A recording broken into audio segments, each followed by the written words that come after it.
Soyez encouragés, soyez bénis, que le Seigneur vous bénisse. J'espère que ça roule pour tout le monde. Enfin, ça roule. Il y en a des fois pour qui ça roule pas. Mais je crois que dans la foi, ça roule. Dans la foi, ça ne peut que rouler. Parce que nous sommes dans la foi. Donc, il y a des choses que tu dois te positionner dans la parole. Et tu es obligé d'être violent dans ton positionnement. Et surtout pas être dans l'émotion ou des fois un excès d'émotion, là, trop de sentimentalisme. C'est parfois l'occasion de pouvoir étaler son incrédulité. Ne laisse pas l'incrédulité gagner ta bouche. Positionne-toi dans la foi, élève ta mentalité, élève-toi. Ne laisse pas l'incrédulité. Et l'ennemi est malin, il peut venir nous chercher sous différentes interprétations, il peut venir nous chercher sous différentes formes, mais notre combat est vraiment de garder la pensée, garder la parole, de ne pas se laisser être déstabilisé, mais de garder la parole, d'être toujours disposé à se remettre en question pour mieux se positionner dans la parole.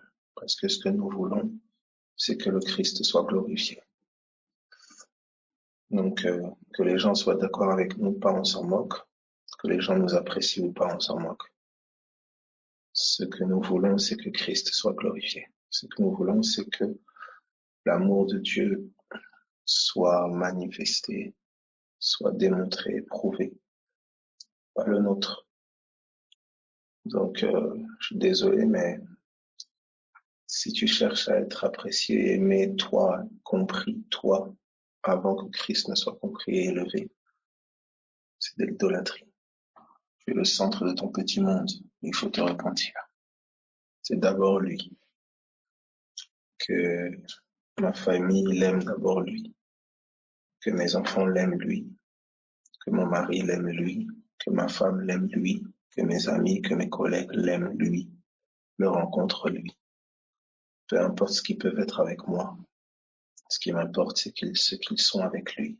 Et d'ailleurs, si il le rencontre, et ben naturellement les choses changent avec moi. Parce que Christ et moi sommes un. Christ et moi sommes un. Alors quand je cherche à ce qu'on m'apprécie moi, alors que Christ est dénigré, c'est de l'idolâtrie. Lorsque je cherche à ce qu'on m'aime moi, à ce qu'on me comprenne moi, alors que Christ n'est pas compris et rejeté, c'est de l'idolâtrie. Et ça, je parle vraiment pour tout type de relations, pour les gens, pour les groupes, etc. Ne cherche pas à ce qu'on t'apprécie toi, cherche à ce qu'on apprécie Christ. Et s'il faut accepter la mort, il faut renoncer à toi, à des choses, pour que Christ soit davantage vu. Que Christ soit davantage vu. Le but, c'est pas qu'on t'aime toi. Toi, on t'a déjà aimé à la croix. Le but, c'est que l'amour de Christ soit vu au travers de toi. Donc, s'il faut faire preuve d'humilité, te rabaisser, la boucler parfois, hein, fermer la bouche parfois, c'est un acte qui permet à ce qu'on voit plus Christ. Des fois, la bouche est trop grandement ouverte, on ne voit pas assez Christ. Christ est caché par le son là des voix qui parlent trop. Que Dieu nous aide avec ça, c'est pas facile. Ça va pour tout le monde. Alors quelqu'un dit, ça veut dire qu'on doit se laisser faire et jamais broncher, alors en aucun cas. Vous voyez, cette question révèle la nature du raisonnement qui t'anime. Je suis en train de parler de Jésus. Toi, tu es en train de parler de toi. Vous voyez, cette question, elle n'est pas mauvaise, hein, mais la nature de la question révèle que tu es au centre et pas Jésus. Donc, si je répondais oui à cette question, tu pourrais subir des choses et te dire, il faut que je me laisse faire. Si je répondais non à cette question, tu pourrais subir des choses et réagir. Et ce sera encore toi qui te laisses faire ou toi qui réagis. Et c'est pas ce que je suis en train de dire. Je suis en train de dire, élevons Jésus. Ça veut dire que si me laisser faire permet à ce que Christ soit vu, je me laisserai faire. Si me positionner permet à ce que Christ soit vu, je me positionnerai. Mais il ne s'agit plus de moi, il s'agit de Christ. Des fois, afin que Christ soit vu, ça demande le courage de prendre position. Des fois, afin que Christ soit vu, ça demande le courage de la boucler et de faire preuve d'humilité. Donc c'est pas, vous voyez, vous voyez un peu, c'est ça. Donc c'est subtil, tu vois. Souvent, on se rend pas compte que combien on est le centre de notre monde. Et c'est très subtil. Et souvent, c'est au nom du côté pratique. Les gens vont dire oui, mais de manière pratique. Le pratique vient parce que ta mentalité change. Le pratique est le fruit d'un regard. C'est pas le fruit d'une méthode. Si je te donne une méthode, mais que tu n'as pas les mêmes yeux, tu n'as pas le même regard, eh ben, tu appliqueras les choses depuis toi, depuis ta mentalité charnelle. Et ça va donner un résultat charnel. Je vais donner un exemple concret. Quelqu'un m'insulte et, quelque chose en moi me conduit à non, ne réponds pas, ne réponds pas. Et donc, je ne réponds pas. Inspiré par le Saint-Esprit, je ne réponds pas. Et en fait, parce que c'est inspiré, parce que j'ai un regard, je vois que la personne, par exemple, euh, était sous une aspiration et que la personne veut causer comme de la tension entre nous ou quoi que ce soit. Je ne répondrai pas par amour. Je ne répondrai pas par amour. Et l'Esprit de Dieu peut entrer en scène maintenant pour commencer à parler et à toucher. Maintenant, de l'autre côté, je me retrouve dans une situation où quelqu'un, par exemple, m'a insulté, énervé. Mais l'Esprit de Dieu me dit non, réponds avec douceur. Et réponds avec douceur, parce que mon silence peut donner l'impression que je me moque de ce que la personne dit. Alors que là, l'Esprit me conduit à répondre avec douceur. Ça veut dire que mon silence pourrait être de l'orgueil et de la fierté. Une manière de rabaisser la personne. Vous voyez? Donc tout ça là, est-ce que j'ai raison de répondre avec douceur ou est-ce que j'ai raison de me taire? Il n'y a pas de j'ai raison. C'est comment l'Esprit m'inspire dans la situation. C'est cela. Comment l'Esprit m'inspire dans la situation. C'est ça. Il n'y a pas de méthode. C'est les yeux que l'Esprit va te donner dans la situation vont te donner d'avoir le positionnement et les agissements adéquats. Vous voyez? Et ça donne un bon fruit. Donc, vous voyez, il n'y a pas de technique. Il faut toujours demander au Seigneur, Seigneur, donne-moi tes yeux. Donne-moi de voir comme tu vois. Donne-moi de comprendre comme tu comprends. Tu vois, et surtout quand vous faites face à des personnes qui ont des profils, par exemple, différents. Vous voyez, j'ai été très touché par une histoire qui m'a beaucoup touché. Euh, Vraiment, c'est important la conduite du sang, l'inspiration divine. Et vous allez voir que l'inspiration divine, c'est toujours une inspiration d'amour d'en haut. L'amour te dictera les choses. L'amour te dictera les choses. L'amour, parfois, peut te dire sois ferme. Sois ferme parce qu'en étant ferme, tu aides la personne. L'amour peut te dire ne tolère pas ça parce qu'en tolérant ça peut détruire la personne. L'amour peut te dire tolère. Ne prête pas attention, ne fais pas attention à ça. Vous voyez? Donc, et parfois les gens vont te dire, ah, mais non, fallait que tu sois ferme, fallait que tu sois ferme. Et là, l'amour te dicte de laisser. Et là où l'amour va te dicter, sois ferme. Les gens peuvent te dire, non, mais t'aurais dû laisser, t'aurais dû laisser. Et l'amour là te dit, sois ferme. Vous voyez? Donc, il n'y a pas de méthode. Il n'y a que l'inspiration. Il faut entendre la voix dans la situation. Ouais, et ça, c'est vraiment la mentalité. La mentalité qui va être communiquée par la parole va t'inspirer la conduite à suivre. Ouais. Va t'inspirer la conduite à suivre naturellement. Euh, je donne cette histoire-là que je partageais, enfin, qu'on me partageait, qui m'a beaucoup interpellé, beaucoup touché. Il y avait deux personnes qui se disputaient et une personne a eu à soulever le fait que voilà, ben, cette situation-là, c'est de ta faute. Et effectivement, peut-être que c'était le cas. La situation s'était envenimée de la faute de la personne. Mais dans le contexte dans lequel c'était dit, il n'y avait pas vraiment de problème. Ah, c'est ta faute, tu n'aurais pas dû dire ça, etc. Eh ben, le c'est ta faute en question a rappelé à la personne le c'est ta faute que ses parents lui disaient depuis tout petit. À chaque fois, ses parents avaient tendance à lui dire c'est ta faute, c'est ta faute, c'est ta faute. C'est quelque chose qui avait beaucoup marqué son cœur. Donc quand cette proche-là lui a dit c'est ta faute, ça a comme replongé la personne dans les forteresses d'hier. Vous voyez? Et que se passe-t-il? C'est que la réaction maintenant a été disproportionnée. La tristesse de la personne était disproportionnée. Parce que le c'est ta faute n'était qu'une petite phrase qui aurait pu passer. Pour n'importe qui, ça aurait pu passer et c'est pas grave. Mais pour cette personne-là, à cause des forteresses passées, à cause des forteresses vécues, le c'est ta faute a pris des proportions extraordinaires, au-delà de la norme. Vous voyez? Donc, c'est ça la chose, c'est que parfois, les forteresses qui animent le cœur de quelqu'un vont faire qu'une action, une parole, une attitude va comme amplifier les choses, va comme amplifier les choses. Hein, souvent, je ne dirais même pas souvent, c'est la majeure partie du temps, nous sommes face à des forteresses. On est face à des forteresses. Vous allez avoir quelqu'un, par exemple, qui médite, quelqu'un qui est en train de penser à quelque chose, admettons, hein, je veux exhorter pour amener progressivement avec l'écriture, hein, pour que, voilà, on se rende compte de voir ce jeu d'esprit, hein, ce jeu d'esprit, ce monde intérieur. Vous allez voir quelqu'un, par exemple, qui se pose des questions sur, je sais pas moi, sur, qui pense à, depuis tout petit, on lui a toujours dit, par exemple, voilà, tu es nul, tu es nul, tu es nul. Et c'est quelqu'un qui a toujours dû se battre avec ça, avec le tu es nul, tu es nul, tu es nul. Et du coup, quand il réussit quelque chose, il est toujours très fier, il est toujours très content. Et voilà, c'est quelque chose qui le dépasse.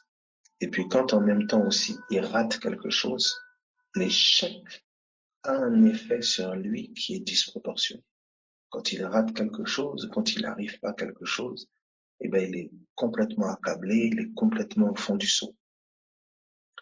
Et il suffirait que dans une dispute avec quelqu'un lui dise de toute façon t'es nul. Vous voyez? C'est comme ça d'ailleurs que souvent, quand tu es emporté, c'est comme ça que les inspirations justement utilisent facilement la bouche des gens pour tirer des flèches. Et tirer des flèches sur des forteresses et sur des choses dont la personne est prisonnière. Vous voyez? Quelqu'un sous la colère va dire de toute façon, mais t'es nul ou quoi? Et le t'es nul là fait un rappel des choses qui datent d'années, qui datent de l'enfance. Du coup, le son du tu es nul est directement amplifié dans le cœur de la personne. Et la réaction est exagérée, exacerbée. Mais le problème, c'est que vous devez savoir, c'est que quand la réaction est exagérée comme ça, automatiquement la foi est agressée. Parce que la foi est de l'ordre du cœur. La foi est de l'ordre du cœur. C'est pour ça que quand vous êtes dans un combat de la foi, c'est important de veiller à ce que vos cœurs soient gardés dans la parole. Quand vos cœurs ne sont pas gardés dans la parole, vous allez voir que l'ennemi aura tendance à utiliser les situations, les circonstances, etc. pour agresser votre foi, pour agresser votre cœur. Ouais, c'est pour ça que les personnes là, ton cœur est facilement pris là. Il faut prier le Seigneur, hein, que le Seigneur puisse vraiment que les murailles de la parole soient dressées autour de ton cœur, afin que tu deviennes imperméable, que tu deviennes insensible à toute parole qui n'est pas la parole de Christ, et que toi-même, tu sois un véhicule de la parole de Christ. Est-ce que c'est pas normal que tu sois plus sensible à ce que ton mari dit plutôt qu'à ce que Christ dit? C'est pas normal que tu sois plus sensible à ce que ta femme dit plutôt qu'à ce que Christ dit. C'est pas normal que tu sois plus sensible à ce que cet ami dit ou à ce que tes enfants disent ou à ce que les gens disent plutôt qu'à ce que Christ dit. Ça veut dire la personne que tu considères le plus, c'est la personne dont les paroles pèseront le plus en toi. Je répète, la personne que tu considères le plus, c'est la personne dont les paroles pèseront le plus en toi. Oui. Donc, mesure et regarde les paroles que tu considères le plus. Et tu verras qui siège sur le trône de ton cœur. Et ça, c'est très important, surtout pour des personnes, souvent, vous savez, euh, quand vous avez grandi dans un contexte très équilibré, admettons, parents remplis du Saint-Esprit peut-être, qui ont connaissance de ces choses que nous partageons, c'est malheureusement parfois pas fréquent, et parfois même quand on est au courant, parfois les émotions, la colère nous échappent et puis on se retrouve à dire des choses. Mais quand tu es conscient quand même de ces choses, tu es prompt à te repentir. Tu pèses les choses que tu dis, tu es prompt à te repentir, tu es prompt à corriger. Ne laisse pas une parole laisser une trace dans un cœur, alors que tu sais que cette trace-là n'est pas la trace de Jésus. Tu sais que tu as parlé ainsi, ce que tu as dit, c'était méchant. Ce que tu as dit était dans une attitude orgueilleuse, hautaine. Tu as eu le courage pour ouvrir la bouche pour blesser. Aie le courage pour ouvrir la bouche et te repentir, demander pardon. C'est de l'humilité. Dieu n'attend pas de nous et aucune relation n'a à exiger de nous la perfection. Il n'y en a pas. Tu peux être bourré de défauts, bourré de lacunes, bourré de manquements.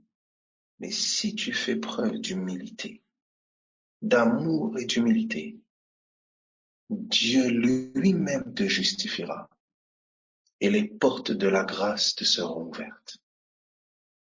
Les gens diront, mais comment ça se fait que lui, elle, il est comme ça, elle est comme ça, mais c'est toujours lui, c'est toujours elle, ceci, c'est là. On constatera la grâce sur ta vie.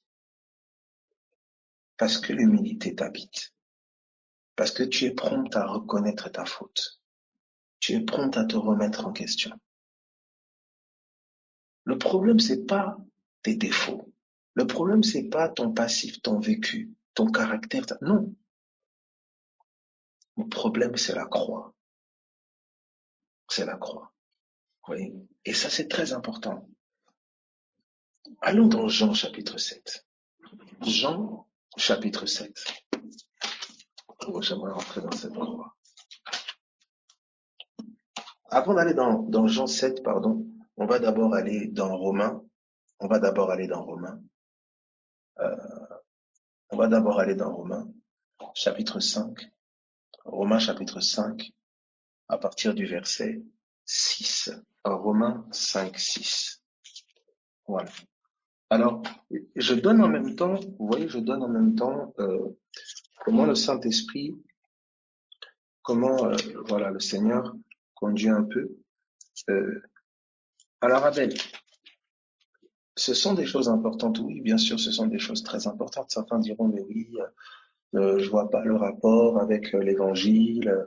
Voilà, moi j'aimerais apprendre à prêcher, guérir les malades, tout ça. Écoute bien, s'il te plaît.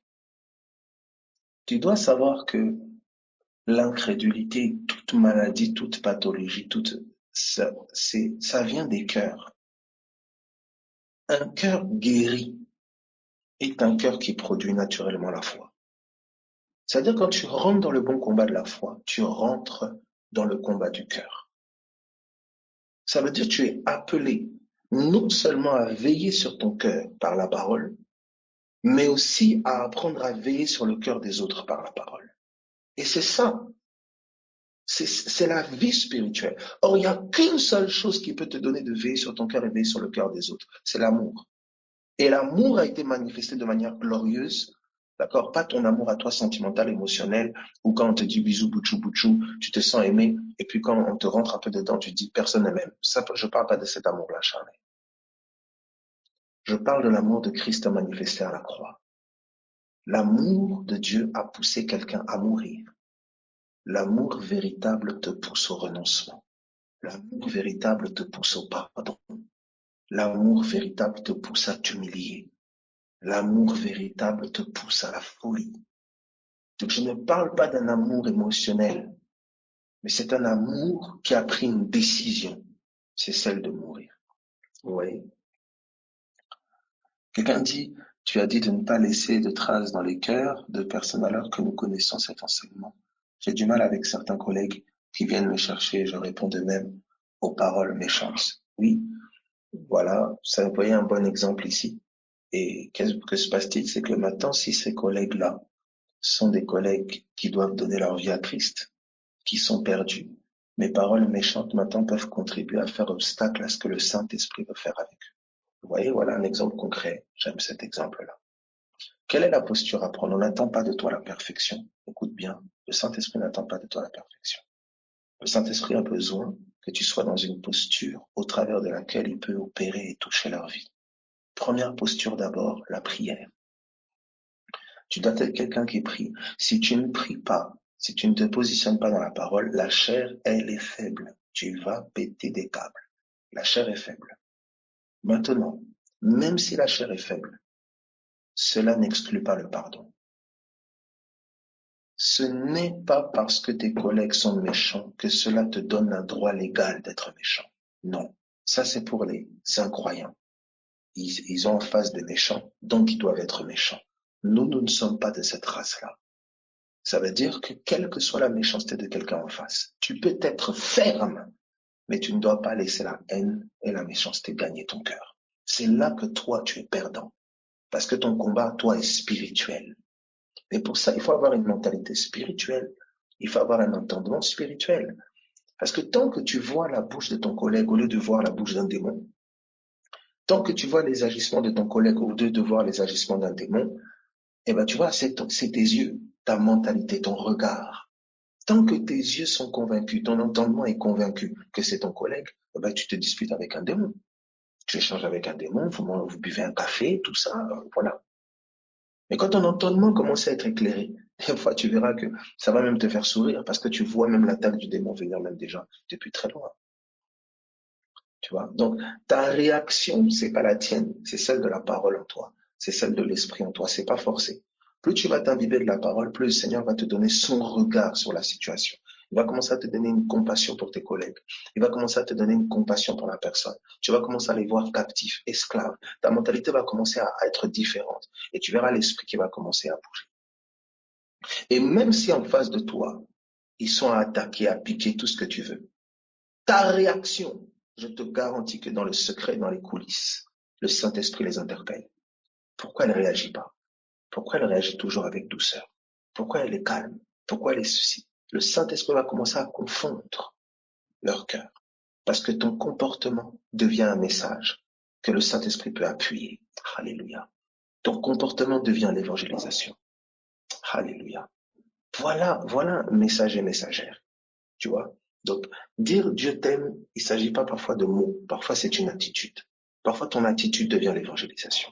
Et vous savez que quand tu évangélises, eh ben, tu es agressé, tu es attaqué parfois. Le message n'est pas reçu. Ta douceur peut ne pas être reçue. Alléluia. Ta patience peut ne pas être reçue.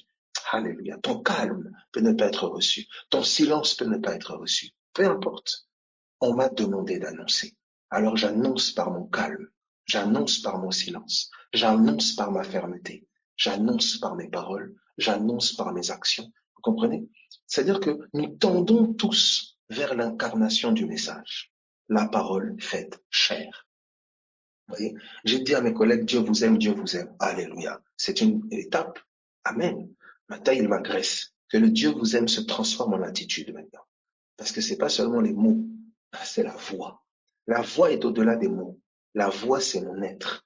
La voix, c'est le message qui sort de ma vie, qui sort de mon cœur. La voix est au-delà des mots. Je répète, la voix est au-delà des mots. Je vais donner l'exemple de deux personnes. Euh, voilà. Oui, vous pouvez prier juste en langue aussi, bien sûr.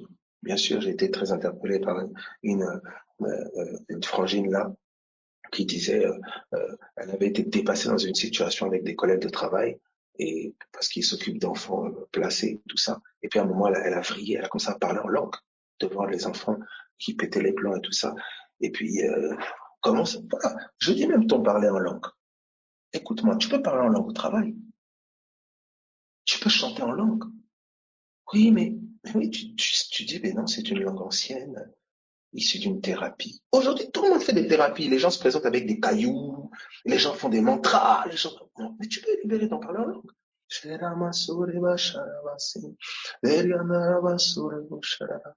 Oh, mais qu'est-ce que tu fais? Non, non, ce sont des récitations d'une langue ancienne que j'aime beaucoup. Tout le monde est bizarre. Mes amis, il y a tellement de gens bizarres aujourd'hui. Si tu ajoutes ta bizarrerie, on va dire, ah, mais c'est quand même bizarre, t'es une sorcière, il n'y a pas de souci, pourquoi pas? Il n'y a pas de problème. On peut dire t'es un sorcier, on va dire t'es une sorcière. Oh, c'est bizarre, il fait des incantations, il fait des incantations. Non, je ne te parle pas. Non, ça me détend. N'aie pas honte. Mais oui, mes amis, les gens se présentent des gens des trucs terribles. Ils mettent des bracelets en pépites de je sais pas quoi. Ils viennent avec des pierres, des cailloux autour de leur cou. Ils vous disent que c'est des cailloux d'énergie, tout ça, mes amis. Alors pourquoi pas? Mais oui. Vous savez, des fois, on a des forteresses. Et tu vois, c'est pas. Des fois, tu sais, c'est des mentalités. On va dire oui, mais oh, mais qu'est-ce que c'est quoi cette. Mais attends. Mais des fois, tu chantes, travaille. Bah oui.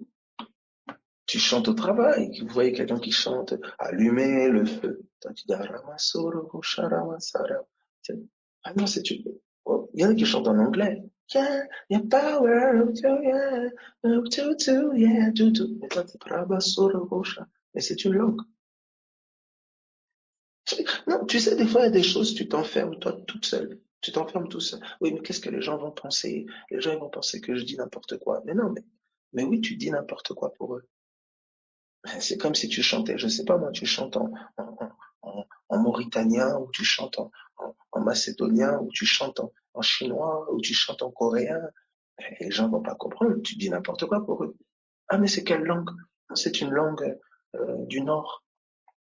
J'avais été interpellé par des frangines un jour qui se retrouvent dans un Uber et on leur demande, mais ah oui, vous êtes de quel pays, tout ça? Ils disent, nous sommes de Lola. Et Lola, dans ma langue, ça veut dire le ciel, le paradis. Elle dit, mais ah bon? Elle dit, ah, ouais, je connais pas ce pays, ça se trouve où? Ils disent, ah, c'est au nord. Ah bon, tout ça, la femme est. Mais oui, mais c'est la réalité. Oui, je prie que Dieu te donne une sagesse comme ça pour commencer à pouvoir vivre ta spiritualité de manière naturelle au milieu de personnes qui sont euh, naturelles. Que tu puisses être spirituel de manière naturelle au milieu de gens naturels. Mais naturellement, les gens vont te dire que bah, elle est folle, il est fou. Ah, mais tu sais, il est bizarre, il parle une langue bizarre. Mais pendant que tu es en train de parler comme ça, les démons qui l'animent sont mal à l'aise en ta présence. Non, des fois, tu sais, il y a des disputes, des tensions, tu es dépassé par la langue. Shut up. Mais qu'est-ce que tu fais là? Quand tu invoques, c'est quoi ça? Qu'est-ce que tu fais? Mais tu invoques là? Qu'est-ce que tu sais quoi tes trucs là? Qu'est-ce que tu fais? Là-bas. Oh, je me souviens un jour, il y avait une frangine comme ça, elle marchait dans la rue, et puis il y a des jeunes qui l'abordent pour la racketter. Ils étaient à peu près 6, 7. Et elle est en train de marcher comme ça, et voilà, elle est un peu intimidée. Et là, elle se met à parler en langue. Brasse! Et puis, ah, Shandarab. Et puis, les jeunes commencent à dire, mais qu'est-ce que vous faites là? Vous faites quoi ça? Ouais, elle invoque, ouais, elle invoque. Ouais, c'est une sorcière, c'est une sorcière. Ils ont couru. Non, toi-même dis la vérité. Si tu croisais quelqu'un comme ça, tu marches et tu parles avec quelqu'un comme ça dans la rue, et puis d'un coup la personne va se livrer, Kassoro, machin, là-bas. Dis la vérité, toi-même tu vas pas avoir peur. Mais oui. Or, tu sais pas que la chose là qui a peur, c'est le démon de la personne, qui entend la voix du tonnerre du ciel qui est en train de résonner, qui dit, oh là là là là là. Mais oui. Il y a des choses, soit mystiques, devient bizarre. C'est pour ça que toi qui tiens trop à ton image, toi qui tiens trop à ce que les gens pensent de toi, à ce comment les gens te voient, au nom de Jésus, que tu sois libéré, sois complètement affranchi maintenant au nom de Jésus. Sois libéré. Deviens non, deviens bizarre. Change un peu. Oh.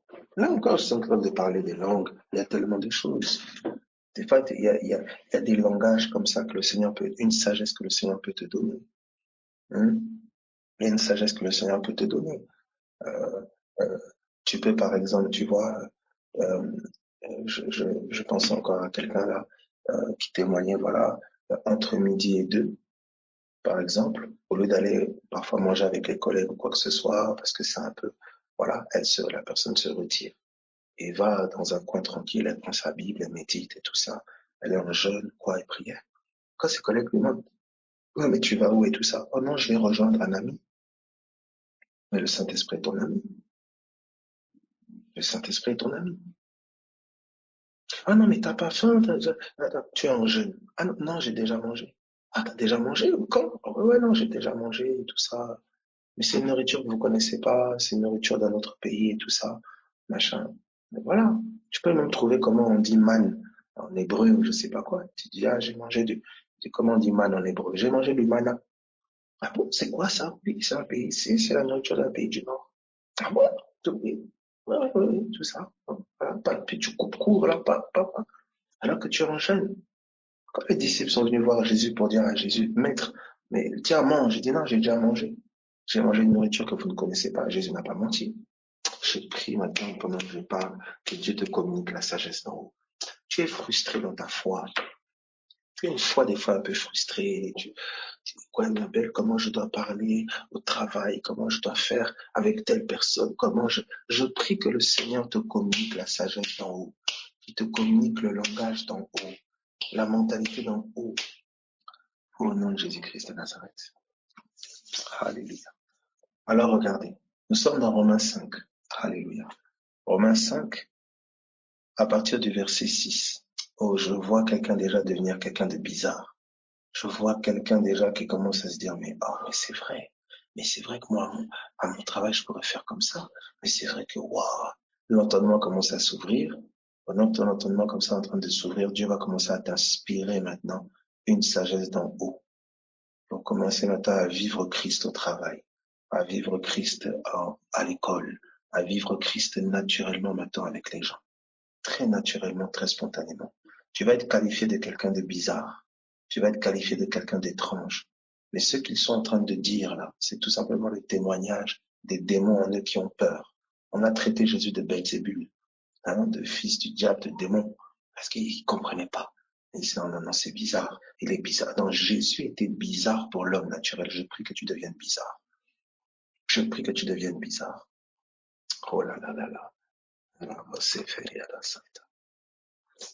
oh, c'est de chata. Regardez maintenant, Romains 5, pardon, à partir du verset 6. Romains 5, 6.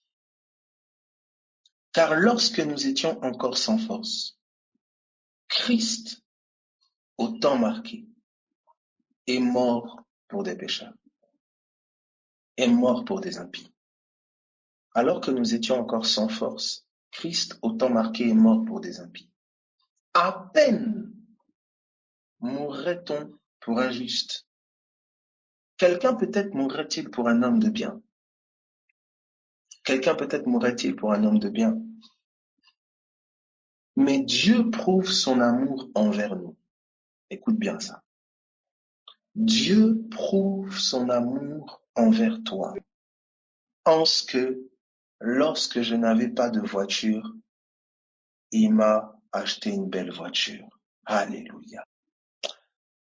Voilà. Tu vois, toi, le problème qui ne lit pas ta Bible pendant que je suis en train de lire, tu es en train de dire, ah bon, il y a une voiture dans la Bible. Tu vois, le problème de ne pas avoir le verset devant les yeux. Voilà. Tu vois voilà comment le Saint-Esprit t'attrape ici. Prends ta Bible, lis ta Bible. Aie l'habitude de prendre ta Bible. Parce que là, tu dis, ah bon? Ah oui? Ah, Dieu, mais moi, j'ai pas de voiture, Dieu m'aime pas. Voilà le problème. Mais Dieu prouve son amour. Donc, je relis. Hein, c'était une plaisanterie. Il n'y a pas de voiture dans le chapitre 5. Hein, voilà. Voilà. Ce que je vois, peut-être quelqu'un peut commencer à chercher une version. Alors, mais Dieu prouve son amour envers nous en ce que lorsque nous étions encore pécheurs, comment Dieu prouve son amour envers nous? Écoute bien comment ton Dieu a prouvé son amour. Alors, lorsque nous étions encore pécheurs, lorsque nous étions encore fautifs, lorsque nous étions encore coupables, lorsque nous étions encore dans l'erreur, lorsque nous étions encore ennemis, j'aime ce lorsque nous étions encore. Parce que toi, tu veux aimer lorsque la personne est convertie, lorsque la personne a compris, lorsque la personne est supportable, lorsque la personne est parfaite, mais c'est pas l'amour voici l'amour, lorsque nous étions encore des pécheurs. Oh là là. C'est pour ça des choses vraiment, hein, c'est des choses que je rends grâce à Dieu. Tu sais, rends grâce à Dieu quand tu as eu des personnes qui, lorsque tu étais encore aveugle, lorsque tu étais encore enfant, lorsque tu étais encore dans l'ignorance, lorsque tu étais encore fautif, lorsque tu étais encore coupable, ces gens-là t'ont aimé, ces gens-là t'ont supporté. Rends grâce à Dieu quand tu as eu des parents, quand tu as eu des proches, quand tu as eu des gens, quand tu as eu des amis, quand tu as eu des collègues, que tu as eu, voilà, qui t'ont supporté. Le problème, c'est que toi, tu vois tellement que ton caractère est doré. Tu vois non, tu vois tellement que non, les gens ont vraiment de la chance de te connaître. Mon ami, des fois, c'est une catastrophe. Non, non, non, non, asseyons-nous face à face.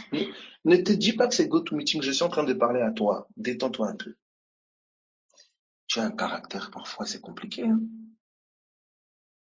Mais oui. Maintenant, regarde ceci.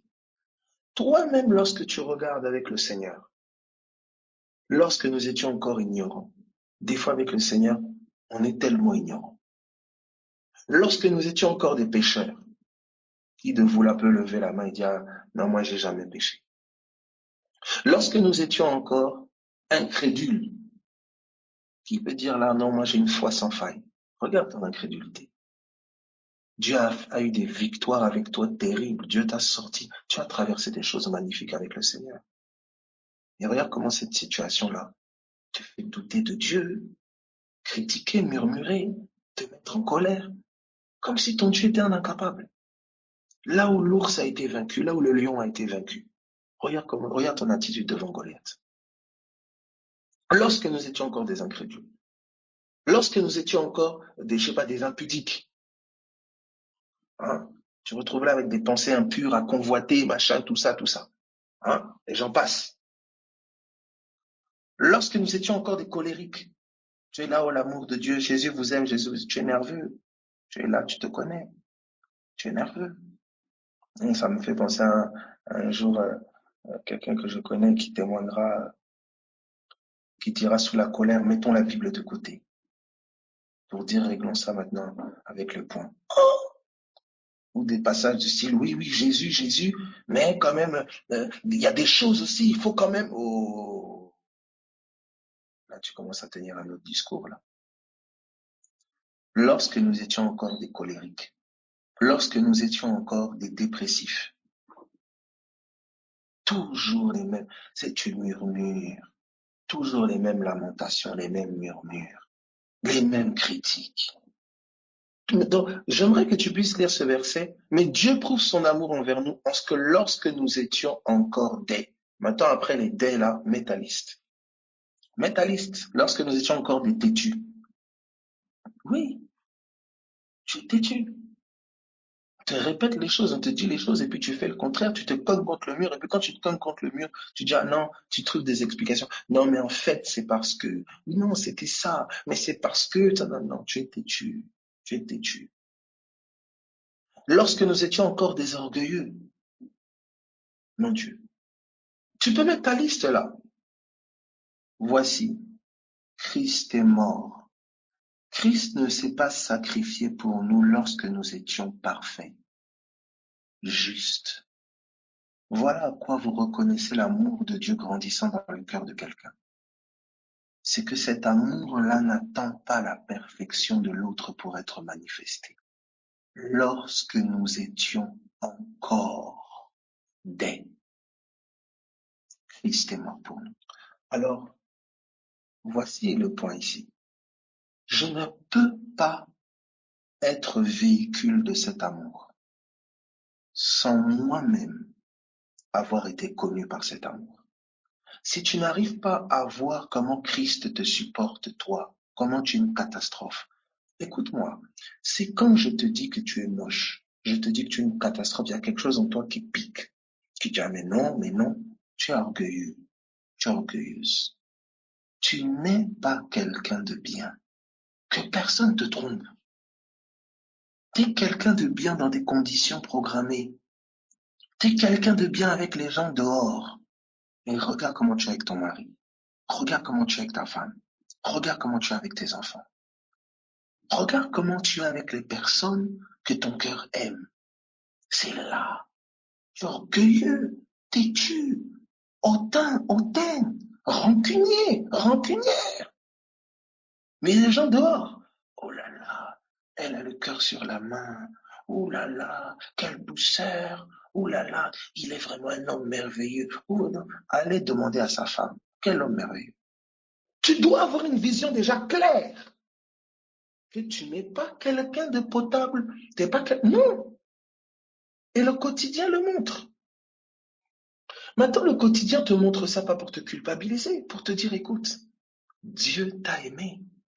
Lorsque tu étais encore ceci, cela, Dieu t'a aimé. Ça veut dire que tu es là face à un amour qui n'a pas attendu ta perfection. Tu es là face à quelqu'un qui s'est humilié, qui est mort pour toi alors que tu ne le méritais pas. Mais tant que tu as encore là l'ego de penser que oui, toi tu es ceci, toi tu es cela, tu es un parent formidable, comment mes enfants peuvent me faire ça à moi? Et comment toi tu peux faire ça à Dieu? Oui, j'ai tout donné à ma femme, mon mari. Comment ma femme peut comment toi tu peux faire ça à Dieu? Tu exiges de ton mari, tu exiges de tes enfants, tu exiges de tes amis, tu exiges des gens un comportement que toi-même, c'est tout le contraire que tu offres à Dieu. Puis tu es décontracté avec ça, tu es détendu. Comment tu peux maintenir la rancune, la colère, la haine sur la tête de quelqu'un là où Dieu n'a pas maintenu sa colère sur ta tête? S'il y a bien quelqu'un qui a été pardonné, c'est toi. S'il y a bien quelqu'un qui a été supporté, c'est toi. Christ est mort pour toi. Lorsque nous étions encore, pourquoi tu ne peux pas un peu t'humilier et mourir un peu à toi-même lorsque les gens sont encore? Voilà. Donc, pour la personne qui disait tout à l'heure la méchanceté de tes collègues, vois maintenant ta méchanceté à toi vis-à-vis de Dieu. Mais des fois, nous sommes méchants. À l'époque, tu pouvais passer toute la nuit au téléphone, toute la nuit à parler avec tes amis, toute la nuit à faire les fêtes, faire la fête. Le lendemain, tu travailles. Et tu as le boulot demain. Ah ouais, je vais claquer au boulot, je vais claquer au boulot. Mais tu danses, tu bois, tu vois là. Comme maintenant l'agneau te demande de veiller, de prendre le temps avec lui. Frère, comment on fait pour veiller? Mais comment tu faisais pour veiller en boîte de nuit? Là, tu ne demandais pas, frère, comment on fait pour veiller en boîte de nuit? Tu aimais danser, non? Combien de fois l'agneau est méprisé dans nos vies, mais son amour envers nous perdure. Son amour envers nous nous conquit, toujours. Mais cet amour-là, qu'est-ce qu'il produit? Il produit dans nos cœurs quelque chose qui nous donne d'aimer comme lui, de supporter comme lui, d'endurer comme lui nous a endurés. Ce sont nos fautes qui ont amené Jésus à la croix. C'est les erreurs et les fautes des gens qui t'emmèneront à vivre ta croix. De qui es-tu le disciple? Qui est ton maître? Alors quelqu'un dit veiller, est-ce que c'est forcément la nuit? Quand tu poses cette question-là déjà, je crains que tu n'aimes dormir. Hein, attention, voilà, oh là là, attention. Veiller n'est pas forcément la nuit, c'est clair. Mais il y a une notion aussi de veiller aussi la nuit. Tu peux te réveiller la nuit aussi, hein, pour prier, ou parce qu'il y a des choses spirituelles qui se passent la nuit. Des fois, il y a des choses qui se passent la nuit et Dieu peut te lever la nuit pour commencer à intercéder et prier pour des choses, pour des gens. Hein, voilà. Donc, voilà, tu sais, il faut vous mesurer une chose. ça peut nous aider. Il dit, ce qu'il faut pour ce que sa parole, notre Seigneur, ce dont il faut être profondément conscient, et c'est toujours la parole qui nous aide. Vous voyez, ce verset-là, il est très puissant. Lorsque nous étions encore, alors que nous étions encore, Christ est mort pour nous. Il n'a pas choisi de mourir au moment où nous étions au top. Il n'a pas choisi de se donner au moment où nous étions au top de notre forme. Il est venu mourir là où nous étions au plus bas. Quelqu'un dit comment Dieu nous réveille la nuit. C'est intéressant. Alors des fois, il peut arriver comme ça que boum, le sommeil te quitte brutalement. Tu étais là, tu dormais, et puis tac, tes yeux s'ouvrent, et puis boum, c'est comme si tu n'as plus sommeil. Le sommeil te quitte brutalement. Souvent, l'erreur que les gens font, disent, ah, je travaille demain, il faut que j'aille prendre un petit thé, je vais me détendre un peu, c'est bizarre, j'ai plus sommeil, etc. Ils vont regarder un petit feuilleton, une petite série, un petit film, pour se détendre, et ils s'endorment bien devant le roman qu'ils lisent. Non. Quand tu vois parfois comme ça que tu es réveillé, subitement comme ça, et le réflexe de prier. Et le réflexe de prier. Alors, Abel prier pourquoi? Parfois, simplement, quand tu es réveillé comme ça, dis simplement, Seigneur, je suis là, j'écoute, tu verras des pensées peuvent venir. Des pensées peuvent venir à toi. Tu vas penser à quelqu'un de ton travail. Tu vas penser à quelqu'un de ton entourage. Tu vois? Ça quand c'est intelligible. Ça veut dire que avec ton intelligence, tu vas penser à quelqu'un.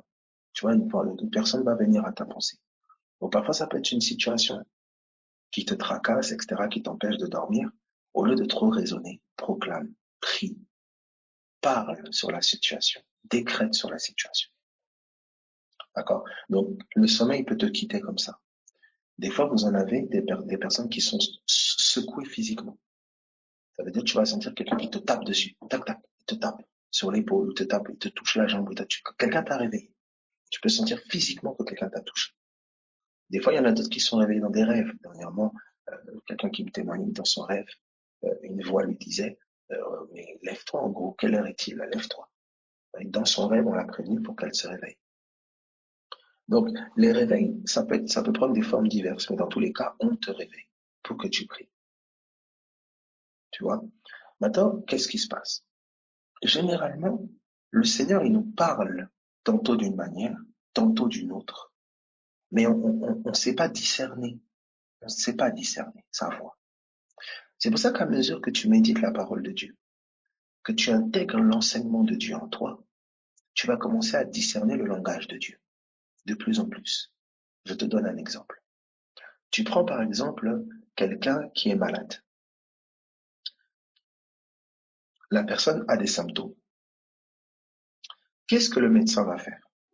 Le médecin va examiner la personne. Écoute bien, le médecin va examiner la personne. Comment le médecin va examiner? Il a des mesures. Euh, il va prendre son stéthoscope, il va examiner peut-être le rythme cardiaque ou je ne sais. Ensuite, il va prendre la température. Ensuite, en fait, il y a plein de, comment on appelle ça? De constantes, voilà. Il y a plein de constantes qu'il va vérifier. La température, la tension, le rythme cardiaque, euh, euh, peut-être l'allure de la peau. Il y a des constantes qu'il va vérifier. Pourquoi il peut vérifier ces constantes? Parce qu'il a la connaissance. La connaissance qu'on lui a donnée lui permet de mesurer les constantes. Il sait que la température, c'est 37. Donc, il voit que quand on dépasse 37 ou quand on est en dessous de 37, il y a un message. Il y a un message. Alléluia. L'écriture va te donner la constante du monde spirituel. L'écriture va te donner la constante. La parole de Dieu va te donner la constante. Maintenant, tu sais que les mouvements par rapport à cette parole, c'est un message. C'est un message. Tu vas commencer à discerner dans ta vie les constantes qui sont secouées. Tu vas commencer à discerner dans ta vie. Tu comprends? La constante, c'est la paix. Alléluia. La constante, c'est l'amour. La constante, c'est la joie. La constante, c'est la croix. La constante, c'est l'humilité. Quand tu commences à voir que ces constantes sont agressées, il y a quelque chose. Il y a un message. Quelqu'un est en train d'attaquer. Il y a un message. Vous voyez? Donc, de la même manière que le médecin a reçu l'instruction pour pouvoir discerner les constantes, les mesurer afin de poser un diagnostic, ça veut dire, il va te dire ce que ton corps dit. Il interprète le message de la maladie. Il va te dire, tu as telle maladie. Parce que telle maladie parle avec tel symptôme, tel symptôme. Donc, le médecin devient un interprète de la voix de la maladie. Donc, le médecin va te dire, voilà, il vous reste 2 mois à vivre. Comment il sait? C'est parce qu'il a interprété le message de la maladie, comment la maladie évolue.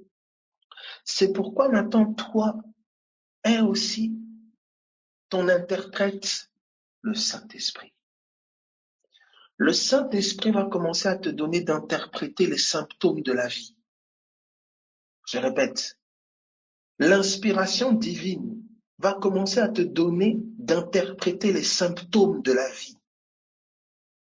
Tu verras que là, l'Esprit de Dieu te parle. Tu verras là que c'est un mauvais esprit qui parle, qui est en train de propager un vent dans la maison. Tu vas commencer à discerner.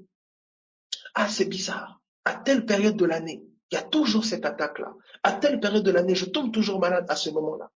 À chaque fois qu'on aborde tel sujet, il y a de la tension, il y a ceci. Je fais ce type de rêve. La parole va commencer à te donner d'interpréter les symptômes de la vie. Oui, c'est pour ça que je t'encourage, toi qui es médecin, toi qui es dans ce domaine-là, hein, tu dois faire une différence entre l'interprétation de la maladie, le message de la maladie et ton message. Je donne un exemple. Oui, voilà ce que disent vos résultats. Voilà ce que dit, voilà. C'est ce que disent les résultats. Maintenant, toi, dans le secret, parle un autre résultat. Seigneur, voici ce que la menace dit envers cette personne-là. Que c'est telle maladie, que c'est telle évolution, que c'est telle conclusion. Au nom de Jésus-Christ de Nazareth, que la voix de cette maladie se taise au nom de Jésus. Toi qui es dans le domaine médical ou ce domaine-là, prends conscience de ça. Tu sais, Dieu, en fait, je vais pas dire Dieu, mais ça peut être je pense tout médecin qui est dans ce domaine-là, je pense ne dira pas le contraire.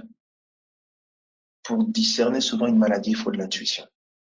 De savoir, de connaître les informations apprises à l'école ne suffit pas. Il y a l'expérience qui te donne une intuition, qui te permet de discerner, il y a ceci. Donc, à une certaine mesure, tu discernes le message de la maladie. Donc, tu discernes le message d'un esprit. Maintenant, quand tu discernes ce message-là, toi, tu n'es que porte-parole, tu ne fais que rapporter le message. Cependant, comme tu es chrétien, comme tu es enfant de Dieu, prie derrière et combat ce message-là avec la voix de ta parole. Tu parles au nom de Jésus. Nous proclamons, nous décrétons ceci. Écoutez-moi, les symptômes sont un message. Les symptômes sont une voix. Voilà pourquoi des fois tu peux prier, les symptômes augmentent, la douleur augmente. Parce qu'il y a un vrai combat. Alors il y a parfois des maladies asymptomatiques. Il n'y a pas de symptômes. C'est silencieux, mais c'est là. C'est silencieux, mais c'est présent. Ça veut dire qu'il faut avoir une oreille encore plus fine pour discerner que c'est là.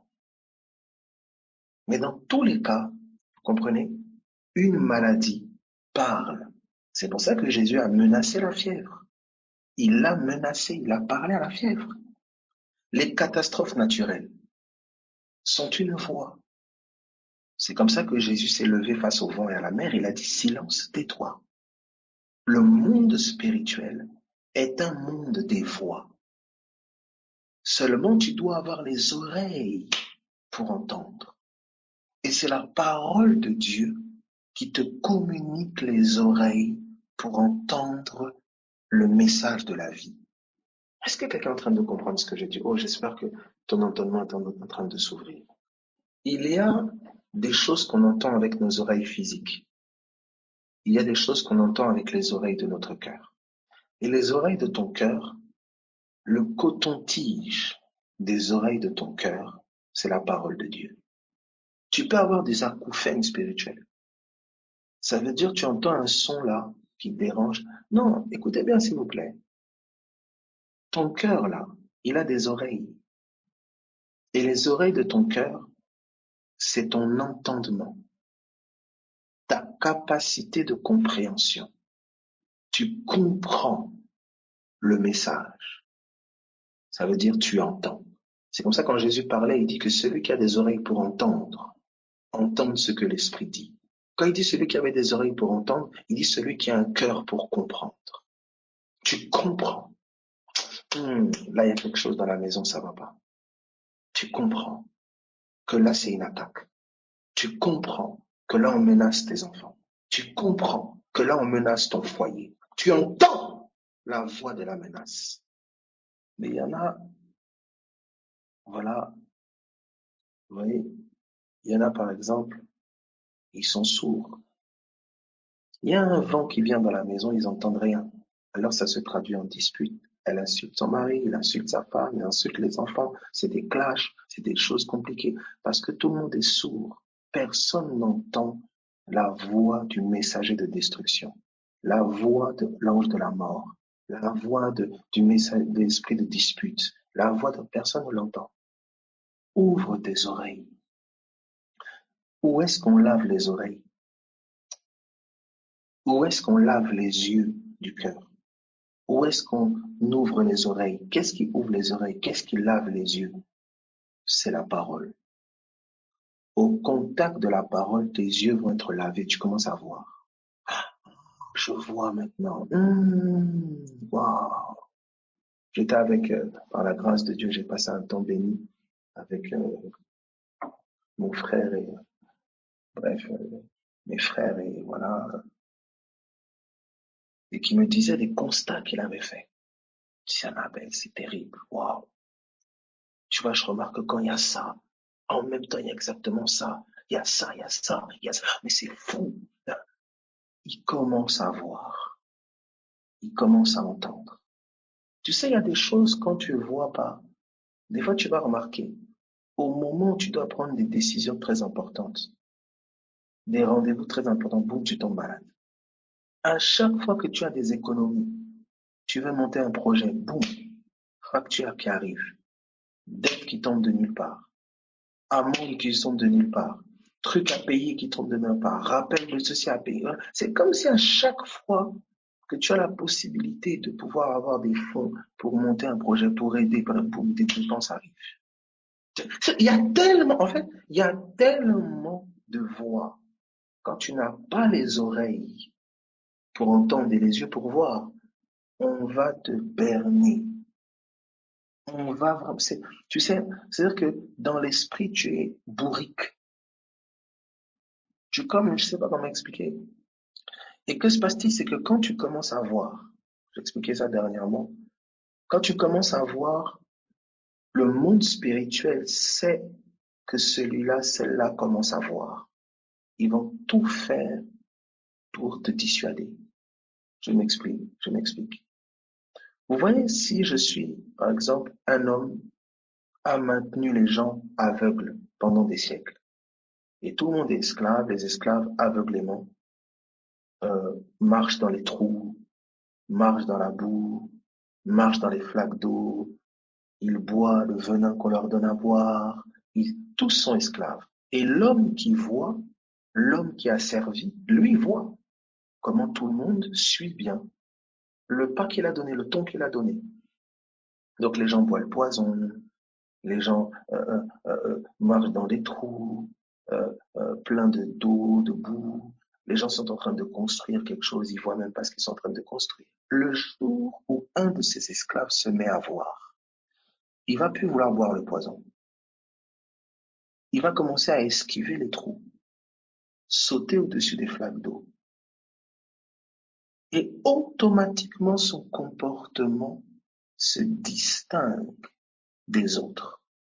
On voit qu'il voit. Et il devient un danger. Automatiquement, il devient un danger pour l'empire, pour le royaume de la personne qui a asservi les autres. Il devient un danger.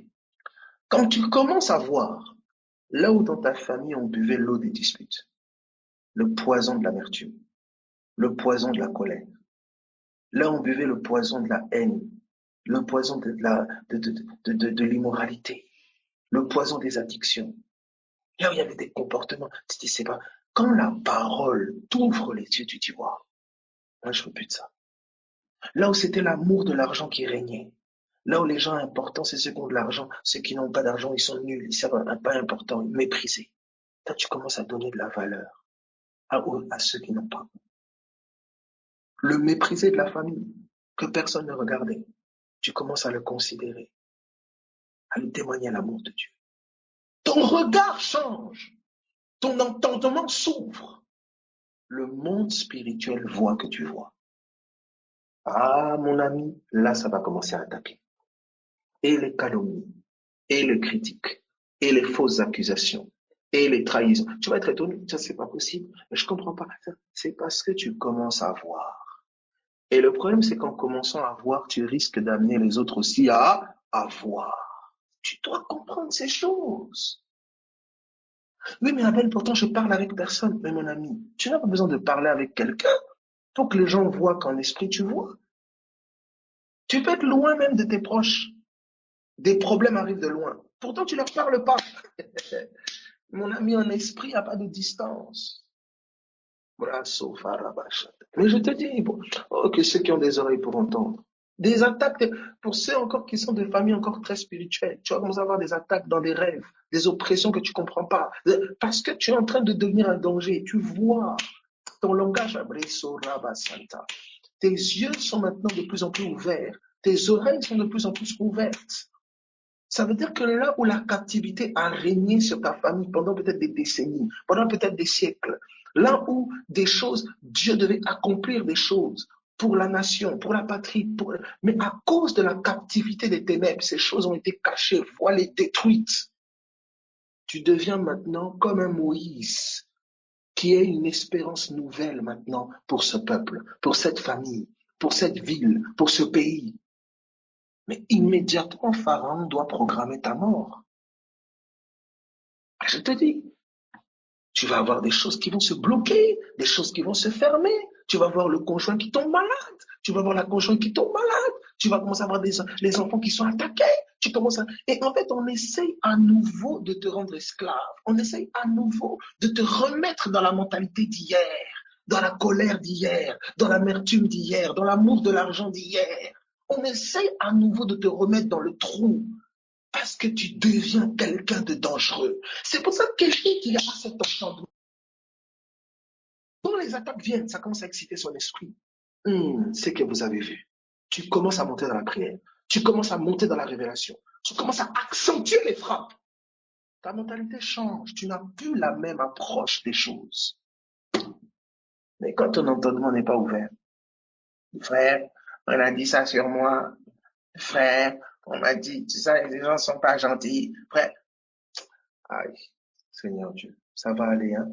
Que Dieu, ça va aller. Dieu t'aime, hein? Voilà. Ta mentalité est en train de changer. Réveille-toi. Réveille-toi. Et puis l'ennemi, c'est mon ami. Tu sais là où ça pique, hein? C'est là où l'ennemi va pas cesser de frapper. Ah oui. S'il remarque là que, lui là, il suffit que je touche seulement à son fils. Il pète les plombs. Tu sais ce que l'ennemi va faire? Il va attaquer ton fils. Toi-même, tu vas te poser la question. Ça, qu'est-ce que c'est que ça? Quand tu n'as pas les yeux de l'aigle, grâce, je prie que les yeux de l'aigle te soient communiqués maintenant, dans Jésus-Christ de Nazareth. Oh, que tu t'élèves. C'est pour ça que quand tu commences à t'élever comme ça, il y a des choses que tu vois maintenant. Non, c'est pas grave. C'est secondaire. Parce que ta mission est plus élevée. Tu es en l'air. Maintenant, les autres peuvent te dire, mais quand même, mais tu te rends compte, tu te rends compte, Laisse les pigeons voler à l'altitude des pigeons. Toi, tu es un aigle. C'est un sacrifice aujourd'hui, mais qui garantit un futur, qui garantit une gloire de demain. C'est une humiliation aujourd'hui qui garantit une gloire de demain, celle de Dieu. Celle de Dieu. Vous voyez? Et c'est cela. Le Seigneur a tellement de choses à nous communiquer. Vous voyez un peu ça? Il a tellement de choses à nous communiquer. Et parfois, on passe tellement à côté. Parce que nous n'avons pas les yeux de la croix. On n'a pas les yeux de l'esprit, l'entendement de l'esprit. J'ignore que pendant que je suis en prison là, on est en train de m'accabler. On est en train de préparer mon entrée dans la cour de Pharaon. J'ignore que ce temps d'humiliation est une préparation pour moi, parce que la charge et la responsabilité qui viennent demain seront lourdes et grandes.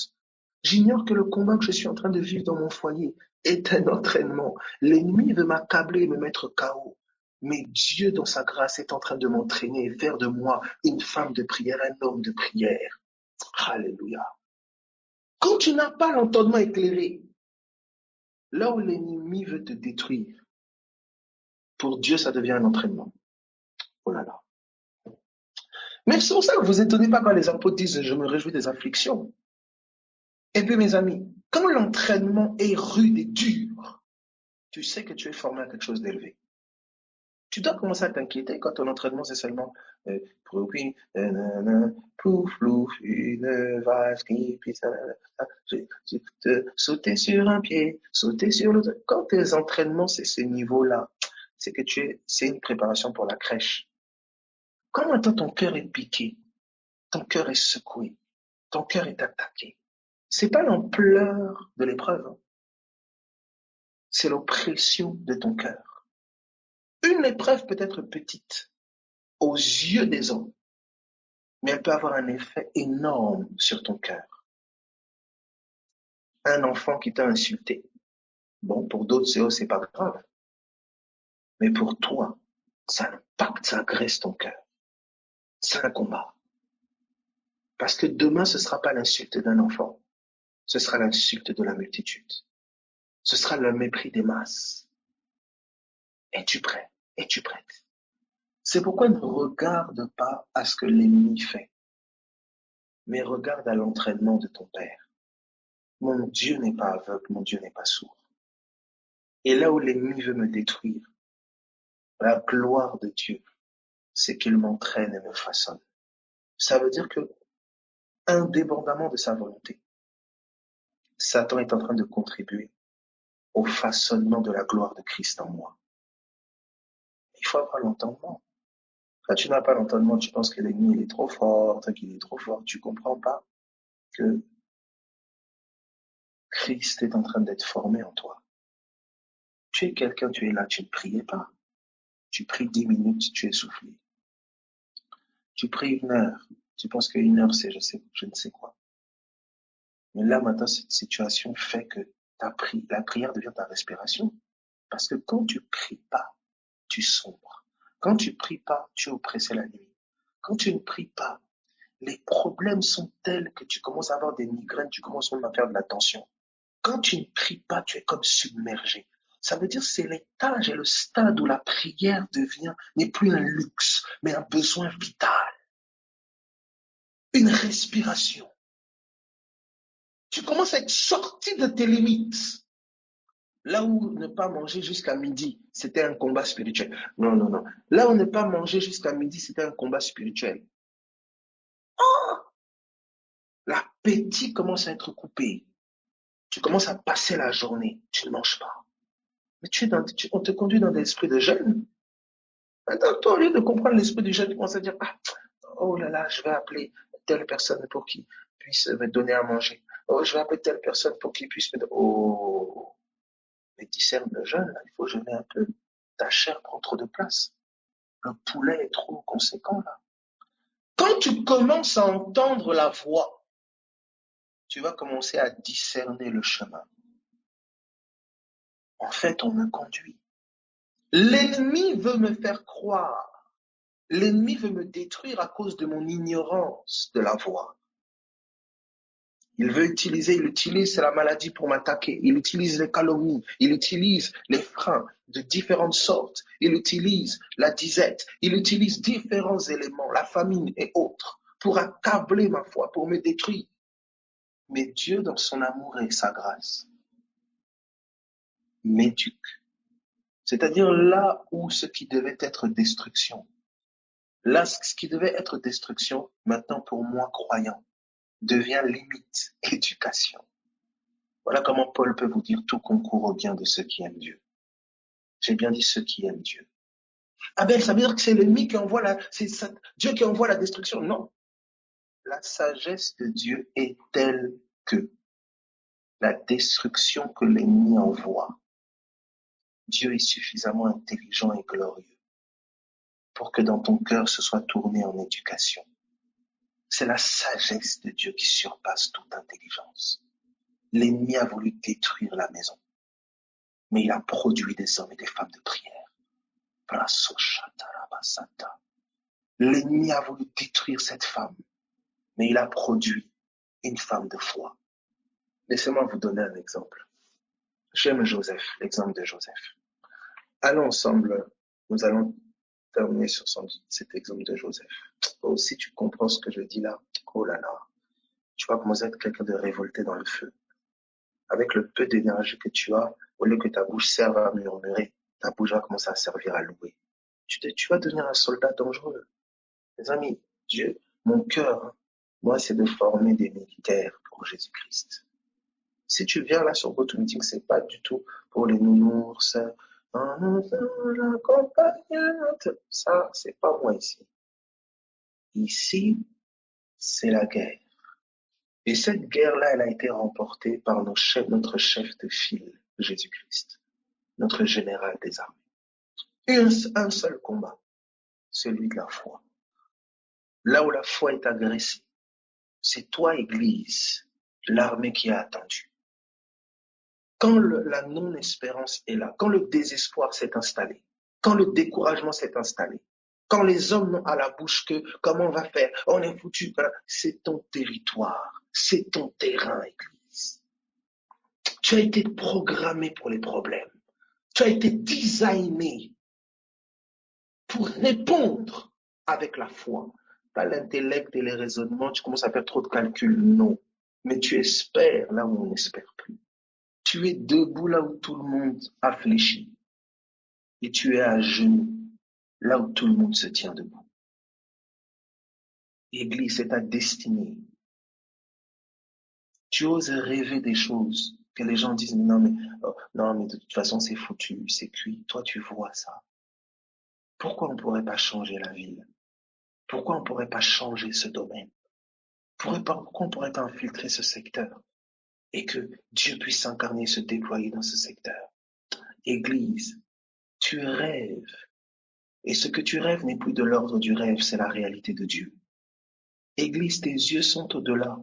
Et toutes les épreuves que tu traverses, tous les obstacles qui sont mis devant toi, deviennent comme un parcours d'obstacles qui sont en train de t'amener quelque part.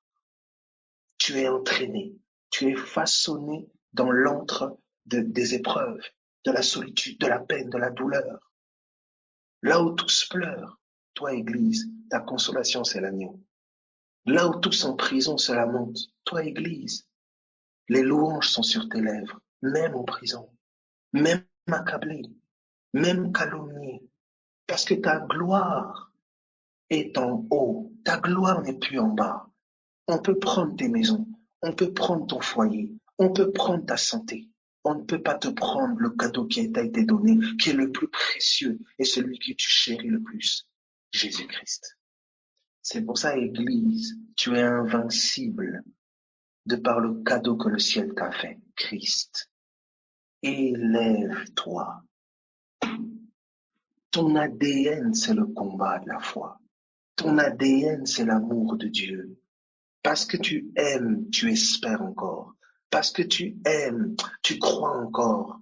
Parce que tu aimes, tu es à la foi. Parce que tu aimes ces malades, tu crois à la guérison pour eux. Parce que tu aimes ces familles, parce que tu vois la délivrance des familles. La croix est le moteur de ta vie, Église. C'est pour ça, si tu n'as pas le bon carburant, vous voyez les hausses de carburant, voilà. Si tu n'as pas le bon carburant, comment tu vas rouler même sur une longue distance? Tu dois être rechargé aux bornes de l'évangile. Alléluia. Vous savez, il y a des voitures électriques, là, tu recharges, ça fait seulement que quelques kilomètres. Mais il y a des bornes, il y a des stations auxquelles tu es rechargé pour pouvoir continuer la route. Je prie que la révélation, que chaque étape de ta vie soit comme des bornes où la révélation de l'Esprit recharge ta foi. Je prie que chaque étape de ta vie, chaque épreuve, soit comme des bornes de recharge de ta foi. Que tu te souviennes que dans le combat d'hier, que tu te souviennes du rechargement d'hier. Que chaque épreuve pour toi soit comme le terrain pour amener ta foi à un autre étage, pour amener ta confiance au Seigneur à un autre étage, pour renouveler ta confiance en Dieu. Parce que toi, ta vie, c'est ta foi. Même lorsqu'il y a des coups durs, même lorsqu'un combat semble avoir été perdu, ton combat à toi, c'est celui de la foi. Seigneur, rends-moi la vie selon ta parole. C'est ça, quand tu perds de vue ça, ta foi va être agressée. Il est mieux que ce soit le trésor que tu gardes. Tu veux garder ton image, tu veux garder ce que les gens pensent de toi, disent de toi, tu veux garder ton compte bancaire, tu veux garder ta santé, tu veux garder ta femme, tu veux garder ton mari, tu veux garder tes enfants, tu veux garder tes amis, tu veux garder. On te dit de garder la foi. Et là, c'est la foi qui les gardera tous. C'est la foi qui gardera les tiens. C'est la foi qui gardera ton foyer. Parce que la foi ne s'appuie pas sur toi. Elle s'appuie sur celui qui ne veille ni ne dort. C'est ta foi qui est agressée, pas autre chose. Et cette foi-là, son environnement, l'environnement où elle prospère le plus, c'est l'amour de Dieu. Et l'amour de Dieu a été prouvé à la croix. Sache que Dieu t'aime alors que ta foi prospère, que ta confiance en lui abonde. La foi est la réponse de l'homme à un Dieu qui l'a aimé. Tu m'as aimé, tu m'as donné ta vie. Je t'aime en te faisant confiance. Même si tout laisse entendre que c'est fini. J'ai perdu tel.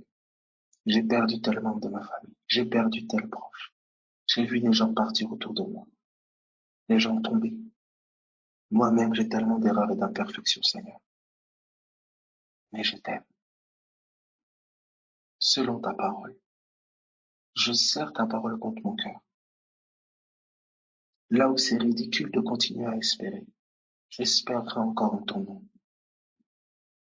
Pas pour obtenir des choses, mais c'est parce que c'est mon je t'aime. À ton je t'aime. C'est l'évangile, mes amis. On ne se tient pas sur ce chemin pour avoir des biens, pour avoir du succès, oui, on va impacter le monde. Non. C'est d'abord la réponse du cœur d'un homme à un Dieu qu'il a aimé. Et parce que Dieu aime le monde, parce que Dieu aime l'humanité, Dieu t'envoie. Il t'envoie comme signe et preuve de son amour. C'est pourquoi tout commence à la croix. Ne cherche pas d'abord à vouloir faire des choses pour Dieu, mais cherche d'abord à répondre à l'amour qu'il a manifesté à la croix. Et c'est ta réponse qui déterminera tout le reste. La qualité de ta réponse. Pierre, m'aimes-tu? Pierre, m'aimes-tu? On pose la question à Pierre. Il dit oui. Il dit alors, paie mes brebis. Autrement dit, je t'envoie. Mon frère, moi, je sais pas c'est quoi mon appel. D'abord, réponds à l'appel d'être aimé et à l'appel d'aimer. Le reste se dessinera naturellement. C'est pour ça que je dis avant d'être un ministère prospère, ouais, je sais pas moi, un entrepreneur ou je sais pas quoi là. Tu es d'abord une fille aimée. Tu es d'abord un fils aimé. C'est d'abord là que tout commence. C'est pourquoi on prie. C'est pourquoi on se tient. On est passionné par cette parole. Parce que comment quelqu'un qui m'a tant aimé comme ça, j'ai négligé des années dans ma vie. J'ai mené une vie sans considérer qui il était pendant tant d'années. Quelqu'un qui m'a tellement aimé, qui est resté tellement discret. Quelqu'un qui m'a tellement aimé, qui est resté discret dans son amour. J'ai attribué ses bontés à d'autres. J'ai attribué ses bontés à d'autres. Il n'a jamais clamé que c'était lui. J'ai dit, ah, si j'ai réussi, c'est parce qu'un tel m'a aidé, c'est parce que mes parents m'ont beaucoup aidé, c'est parce qu'un tel a beaucoup fait pour moi, c'est parce qu'un tel a...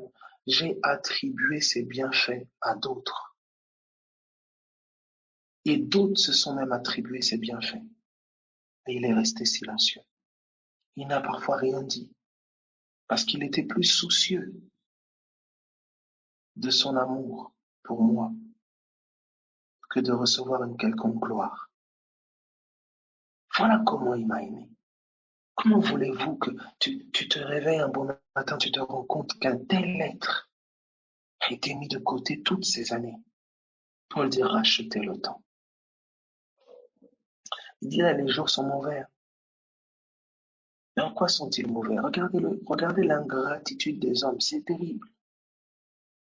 La méchanceté, c'est terrible. Mais c'est quoi le plus grand mot là de la société, les plus grands mots de la société, le plus grand mal que le monde puisse connaître? C'est l'ignorance d'un Dieu qui les a aimés. L'amour de Dieu, c'est le remède à tous les maux de l'humanité. Et cet amour a été prouvé à la croix. La plus grosse pénurie, la plus grosse famine, c'est la famine de l'amour. L'ignorance. Vous allez voir quelqu'un qui se bat, ignorant qu'un Dieu est là et l'aime. Vous allez voir quelqu'un qui est sur un chemin, pensant que Dieu l'a abandonné, Dieu l'a laissé tomber, alors que Dieu a toujours travaillé au max de la personne que la personne pouvait lui offrir. Je dis toujours, Dieu agit au travers de sa parole. Hors de sa parole, il a les mains liées. Alors il opère selon l'espace et la brèche qu'on lui donne. On demande à quelqu'un de réparer tous les problèmes de la maison, là où on l'a enfermé aux toilettes. Vous voulez qu'il fasse quoi? Il est enfermé dans un coin de ta vie. Ta Bible est dans un tiroir. Tu dis, oh, j'ai du mal à la lire, j'ai du mal à la lire. Tu lis facilement les romans. Tu regardes des séries, pas possible. Tu passes des nuits à écouter des bêtises, à regarder des feuilletons, à être sur les réseaux sociaux et autres. Mais la Bible est dans le tiroir. Non, frère, j'ai du mal à la lire. C'est parce que tu n'as pas eu encore un bon coup de pied aux fesses. Parce que si on te disait là que dans cette Bible-là, on a caché 100 000 euros pour payer toutes tes factures, soudain, tu allais trouver là une énergie surnaturelle pour la lire. C'est parce que tu ne discernes pas encore les trésors qui ont été cachés dans ce livre pour ta vie. Tu ne discernes pas encore l'outil puissant que ces écrits sont pour le Saint-Esprit. Si un chirurgien ne peut pleinement opérer sans ses bistouris, l'esprit est limité sans les promesses de Dieu, sans les Écritures, sans la parole de l'Évangile. C'est pour ça qu'à chaque fois que tu vas au contact de l'Écriture, tu vas au contact de la parole, tu écoutes des enseignements, tu permets au Saint-Esprit de collaborer avec toi. Il agit à la mesure de la révélation qui t'habite, il peut commencer à opérer. Tu commences à discerner ce qu'il fait. Tu peux te positionner dans la foi. Parce que c'est par la foi que tout se fait dans ce monde spirituel. C'est par la foi. Maintenant, la foi, son carburant, c'est la parole. La foi vient de ce que l'on entend. Ce que l'on entend de la parole de Christ. Entendre là, c'est comprendre. La foi vient de ce que l'on comprend de la parole de Christ. Maintenant, tu cherches une foi hors des paroles de Christ. Tu cherches une foi hors des Écritures. Donc tu penses que c'est la foi, alors que c'est de la bonne volonté ou de l'espérance mal placée ou je ne sais pas ce que c'est. Oh, moi j'ai de la foi. Quelle foi tu parles? La foi tire ses racines, c'est une puissance surnaturelle qui tire ses racines de la révélation de la parole de Dieu. C'est pour ça que si tu as besoin de foi, lis ta Bible, va à la parole, écoute la parole de Dieu. Tu ne peux pas écouter la parole des hommes, les critiques des hommes, les avis des hommes, les avis de tel ou de tel ou de tel, et t'attendre à ce que ta foi soit ferme. Tu ne peux pas. La foi est une énergie surnaturelle qui tire ses racines dans la révélation de l'amour de Dieu, de la révélation de la croix, de la révélation de la parole. La foi est surnaturelle. C'est pas le fait de dire je crois, non. C'est une espèce d'énergie surnaturelle, une conviction surnaturelle, une persuasion surnaturelle qui t'est communiquée par la révélation de la parole. Ton cœur est persuadé de manière surnaturelle. C'est pas de l'auto-persuasion, tu dis non, non, il faut que je croie. Non, il y a une persuasion surnaturelle qui est communiquée à ton cœur par la révélation de la parole, par la compréhension de la parole, par l'entendement de la parole. C'est une persuasion qui dépasse ton entendement, qui dépasse ta logique humaine. Là où ton cerveau peut douter, ton cœur est ferme et sait. Parce que la parole parle à ton cœur. Dieu m'a dit, sa parole est vraie. Mais quand tu bases ta foi sur des trucs intellectuels, tout ça, tu dis oui, je sais, oui, ah, Dieu est amour, je sais que Dieu. Et c'est comme ça que beaucoup, et ça, la religion souvent fait ça. Ils ont des informations dans la tête et ils pensent que les informations, c'est la foi. Et où est-ce qu'on va voir la qualité maintenant de l'information? Mais c'est dans l'épreuve. C'est dans le feu que tu vas voir la place que la parole a dans le cœur de quelqu'un. C'est dans le feu. Pourquoi les apôtres disaient on se réjouit des afflictions? Parce que les afflictions donnaient la température de leur foi. Et c'est via cette foi-là que tout est construit. Ça veut dire que toi qui as une grande charge, une grande responsabilité, mais tu dois comprendre que tu seras le premier, la première à être agressé. Ta foi va être agressée. Et mes amis, des fois, la foi, elle est agressée sur le temps, la période, le temps, la persistance. Une foi de qualité. C'est pas une foi la force de la foi ne réside pas dans la quantité, mais dans la fermeté de celle-ci. La puissance de la foi, c'est une puissance de persuasion. Tu es ferme. C'est pour ça, pour voir si quelqu'un est solidement assis sur sa chaise, secouez la chaise. L'ennemi va venir secouer la chaise, il va attaquer la chaise parce qu'il ne te veut pas dans la foi. Il va attaquer la chaise, la secouer. Maintenant, toi, tu t'agrippes au poteau, tu t'agrippes à la corde de la parole. Et c'est cette agrippe, tu vois, c'est la manière dont tu t'agrippes là. C'est ça la foi. La foi, c'est pas que je vous dis, non, la chaise ne bouge pas, la chaise ne bouge pas, non, la chaise ne bouge pas, ça n'existe pas, la chaise ne bouge pas, non, ça va aller, la chaise ne bouge pas. C'est pas ça la foi. La foi, c'est ma compréhension de sa parole. Les hommes ont dit ça, mais Dieu dit ça. Les hommes sont en train de dire que je suis en train d'aller dans un trou. Mais Dieu est en train de nous dire que je suis en train d'entrer dans la gloire. Ne fallait-il pas que le Christ souffre ces choses pour entrer dans la gloire? La foi a un langage. La foi a une mentalité. La foi a des yeux.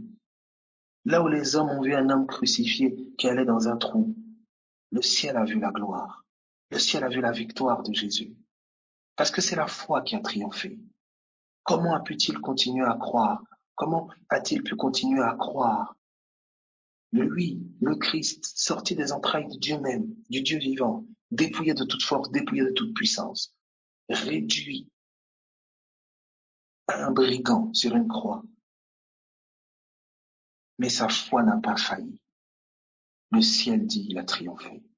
Il y a 2, 3 factures déjà, ta foi commence à tergiverser, et puis tu dis Dieu, Dieu, Dieu. Mon ami, oh, non. Oui, les factures sont là, mais Dieu aussi est là. Oui, leurs calomnies et leurs insultes sont là, mais la parole aussi est là. Oh, je sais que pendant que tu es en train d'entendre comme ça, tu deviens quelqu'un de dangereux. Ton cœur est en train de, je sais pas moi, tu es en train de recevoir le véritable vaccin. Vous n'avez pas vu là depuis, regardez maintenant, on vous parle beaucoup de Corona. Regardez, je suis sorti encore, je sortais hier, ou tout ça, voilà, ou avant-hier, je sais plus. Tu te promènes, tu vois les gens, c'est comme si le Corona a disparu, il n'existe plus. Voilà, il a disparu, mes amis. C'est que l'ennemi le plus rude, c'était pas le corona, c'était la peur de celui-ci. Il y a des paroles, il y avait un message, et les cœurs ont été gouvernés par la peur. C'est pour ça, au nom de Jésus, dans tout ce que tu vis et qui arrive, discerne le bon message. Il y aura un message de mort, mais il y a aussi le message de la vie de Dieu. Il y a le message de la foi, toujours. Il y a toujours deux voies. Il y a une voie qui te conduira à l'incrédulité. Il y a une voie qui te conduira à lui faire confiance. Ces voies-là sont alimentées par ce que tu entends, par ce que ton cœur garde. Tu peux pas cultiver dans ton cœur des carottes et moissonner des concombres, moissonner des radis. Non. Ce que tu sèmes, ce que tu cultives, c'est ce que tu vas moissonner. Pour moissonner la foi, il faut cultiver la parole de Dieu. Pour moissonner l'incrédulité, il faut cultiver la parole des hommes. Cultive la parole des hommes dans ton cœur. Cultive tes raisonnements. Cultive tes logiques. Tu ne moissonneras qu'incrédulité. Et tu auras beau dire, oui, mais je sais que je dois croire, mais je comprends pas, je sais. Tu cultives la parole des hommes. Tu cultives tes idées et tes raisonnements à toi, issus de ta sagesse humaine. Tu moissonneras l'incrédulité. Cultive les promesses de Dieu, sa parole, son sacrifice merveilleux à la croix, l'évangile, son amour, sa réalité spirituelle. Tu moissonneras la foi. J'ai bien dit tu moissonneras la foi. Je n'ai pas dit tu vas moissonner les voitures. Je n'ai pas dit tu vas moissonner les maisons. Je n'ai pas dit tu moissonneras la foi. Ça veut dire que même au milieu du feu, de manière surnaturelle, tu tiendras. Même au cœur de la tempête, de manière surnaturelle, tu dormiras et seras dans le repos. Parce que là où dans les temps d'été, les fourmis préparent en été, c'est le temps de prospérité, les temps où tout va bien. Toi, tu semais et cultivais la parole de Dieu. Et au temps de tempête, tu moissonneras la foi nécessaire à tenir au milieu de cette tempête et tu traverseras. Que ton cœur soit un jardin dans lequel la parole du Dieu vivant, l'évangile de Jésus-Christ est cultivé. Abel, qu'est-ce que ça veut dire cultiver? Ce que tu entends, ce que tu rumines, ce sur quoi tu réfléchis, ce à quoi tu penses, c'est ce que tu cultives dans ton cœur. Pense à Christ, pense à l'évangile, pense à ce qu'il a fait, pense à sa réalité, rumine sur son œuvre, pense à lui plus qu'à toi, rumine sur lui et le concernant plus que tes problèmes, plus que toi. Cultive dans ton cœur la parole de l'évangile, l'amour de Dieu pour toi. Remémore-toi les victoires, remémore-toi les traces de l'amour divin dans ta vie. Remémore-toi les victoires sur l'ours et sur le lion. Remémore-toi l'œuvre de la croix et à ton souvenir ce que Christ a fait. Voilà comment on cultive. On cultive dans le cœur par les pensées que tu rumines, les paroles que tu entends, les chants qui sont sur tes lèvres, les paroles que tu parles, les choses que tu parles, les choses que tu prêches, c'est les choses que tu avales. Les choses que tu parles, les choses que tu chantes, les choses que tu dis sont les choses que tu manges, sont les choses que tu cultives. Comment tu vas passer 2 heures du temps au téléphone avec des bêtises? Et puis dans le feu, tu t'attends quoi? Tu t'attends à une foi transcendante. Faut arrêter de mentir. Tu peux pas planter des radis. On sème en toi des radis. Et puis au moment, tu t'attends des carottes. Ça, c'est la bêtise, mes amis. N'importe quel jardinier ici, s'il y a des agriculteurs ici, quelqu'un te dit, bon, ah là, j'attends la récolte des carottes. Tu dis, ah, waouh, waouh, il a semé des radis. Mais vous-même, vous allez dire, mais monsieur, c'est pas normal. Et on est dans des temps difficiles, mes amis. Écoutez bien. La guerre en Ukraine a provoqué une pénurie au niveau du blé, céréales ou je ne sais. Et ce sont des choses qui servent comme à préparer aussi le pain. Que ceux qui ont des oreilles pour entendre entendent. Le pain va se faire rare, peut-être, ou très cher. Céréales et autres. Regardez bien. C'est ça les paroles que tu entends, mon ami. Ça va coûter cher dans l'avenir. Mange bien ton pain. Profite du blé d'en haut. Tout ce qui se passe dans le naturel n'est que signe et témoin d'une réalité supérieure. Église, tu as les oreilles pour entendre. Vous voulez connaître l'état de l'Église d'une nation? Regardez l'état de la nation. Regardez ce qui se dit dans la nation. Regardez la bouche des autorités. Regardez l'état de la nation. Alors vous discernerez la foi de l'Église de cette nation. Ah mais Abel, dans tel pays a la persécution, mais la foi de l'Église est forte. Oui, c'est pour ça, ouvre tes oreilles et ouvre les yeux. Et tu discerneras que c'est pas parce que tout est beau et tout est rose que l'Église prospère. C'est pour ça qu'il y a des messages de crise qui sont pour nous une invitation à la foi, qui sont pour nous, Église, une invitation à nous enrichir. L'Église s'enrichit en temps de crise. Abel, que veux-tu dire par là? Oui, la foi est son or. La foi est son or. Ça veut dire que là où la foi, là où l'Église est invitée à la foi, l'Église est invitée à la richesse. L'Église est invitée à la véritable prospérité.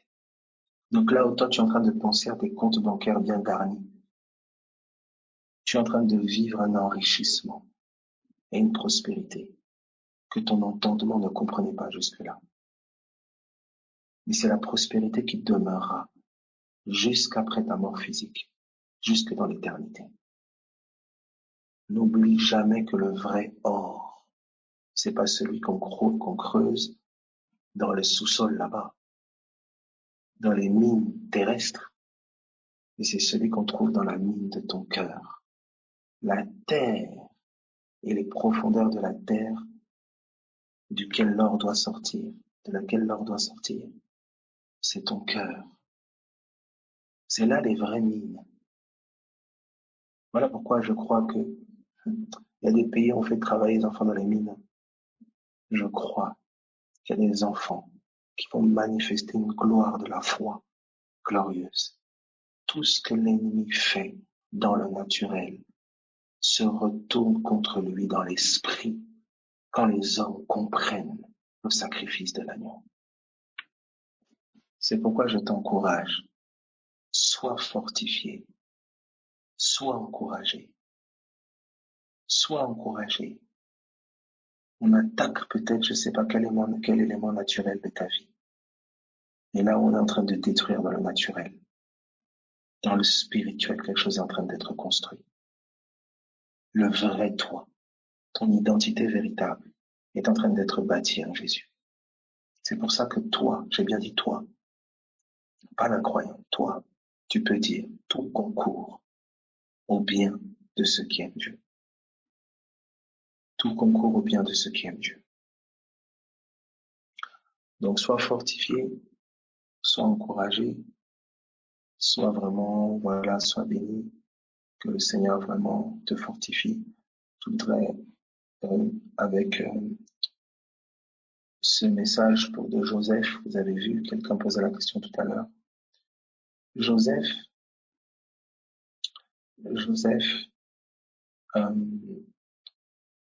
le message pour l'Église, c'est l'Évangile. Dieu t'aime, c'est le message. Et de là découle tout le reste. C'est pour ça que l'amour de Dieu pour nous invite à l'intimité naturelle. C'est la foi. C'est pas bisous, mon Dieu, bisous, je t'aime. Non. Ma réponse à l'amour de Dieu, c'est ma confiance en lui. Ma confiance en lui dans le feu.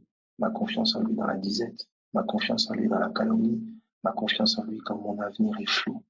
Ma confiance en lui quand j'ai perdu des proches. Ma confiance en lui là où toutes les raisons sont bonnes pour abandonner ma confiance en lui. C'est là mon amour. La confiance en lui, lorsque plus personne ne croit dans ce frère, dans cette sœur, j'ai confiance dans sa transformation. J'ai confiance dans son changement. C'est mon amour pour Jésus. Parce que comment m'a-t-il aimé? Il a cru en moi. Il s'est sacrifié parce qu'il a vu que j'en valais la peine pour lui. Alors que pour moi, j'en valais pas du tout la peine. Mais Christ est mort pour nous. lorsque nous étions encore des pécheurs. Donc il dit, je sais que pour les hommes, elle n'en vaut pas la peine. Je sais que pour les hommes, ils n'en valent pas la peine. Mais Abel, moi, je les aime. Annonce ma parole. Ma fille, mon fils, je les aime. Annonce ma parole. Annonce ce que j'ai été pour toi. Annonce ce que je suis pour toi. C'est vrai, c'est ça, voilà, le message. Et Dieu va t'enseigner. Il va t'enseigner. Dieu me montre ces choses. Jésus dit parce qu'il m'aime. L'amour te donne des yeux. L'amour de Dieu te donnera des yeux. Ok. Et l'amour est patient. Donc quand toi tu veux tout comprendre en 2 minutes, tu es en train de témoigner de ton non-amour pour Dieu. Le vrai amour est patient. Je me tiendrai devant ses écrits jusqu'à ce que je comprenne. C'est mon amour pour lui. Je ne comprends pas toujours tout. Je galère, mais j'attends parce que je l'aime. J'attends jusqu'à ce que je comprenne. Je relis, je reprends, je réécoute parce que je l'aime. Et le vrai amour est patient. L'amour de l'enfant est impatient. Un amour qui grandit devient patient. Donc il y a une notion de persévérance qui est témoignage de notre amour pour Dieu. C'est ça que l'ennemi attaque. C'est pour ça qu'on nous dira qu'il faut que cette patience fasse une œuvre en nous. Cette patience, c'est son amour. Elle fait une œuvre en nous pour faire de nous des hommes parfaits, qui ne bronchons plus. Parce qu'on sait qu'on est aimé. On sait qu'on est aimé. Et les feux, les épreuves, les différentes situations, les abandons, les calomnies des gens, le doute des gens, nous a pas, nous a donné de toujours comprendre plus grandement que personne ne peut nous aimer comme Dieu nous a aimés. Ah, mes amis, tu peux mettre ton père, ta mère, tes frères, tes sœurs, ton mari, ta femme, tes enfants, tes amis, tu peux pas retirer ça. Pour lui dire, qu'est-ce qui nous séparera de l'amour de Dieu? Serait-ce les montagnes, serait-ce les puissances, les autorités, ici tout. Le type, c'est tout.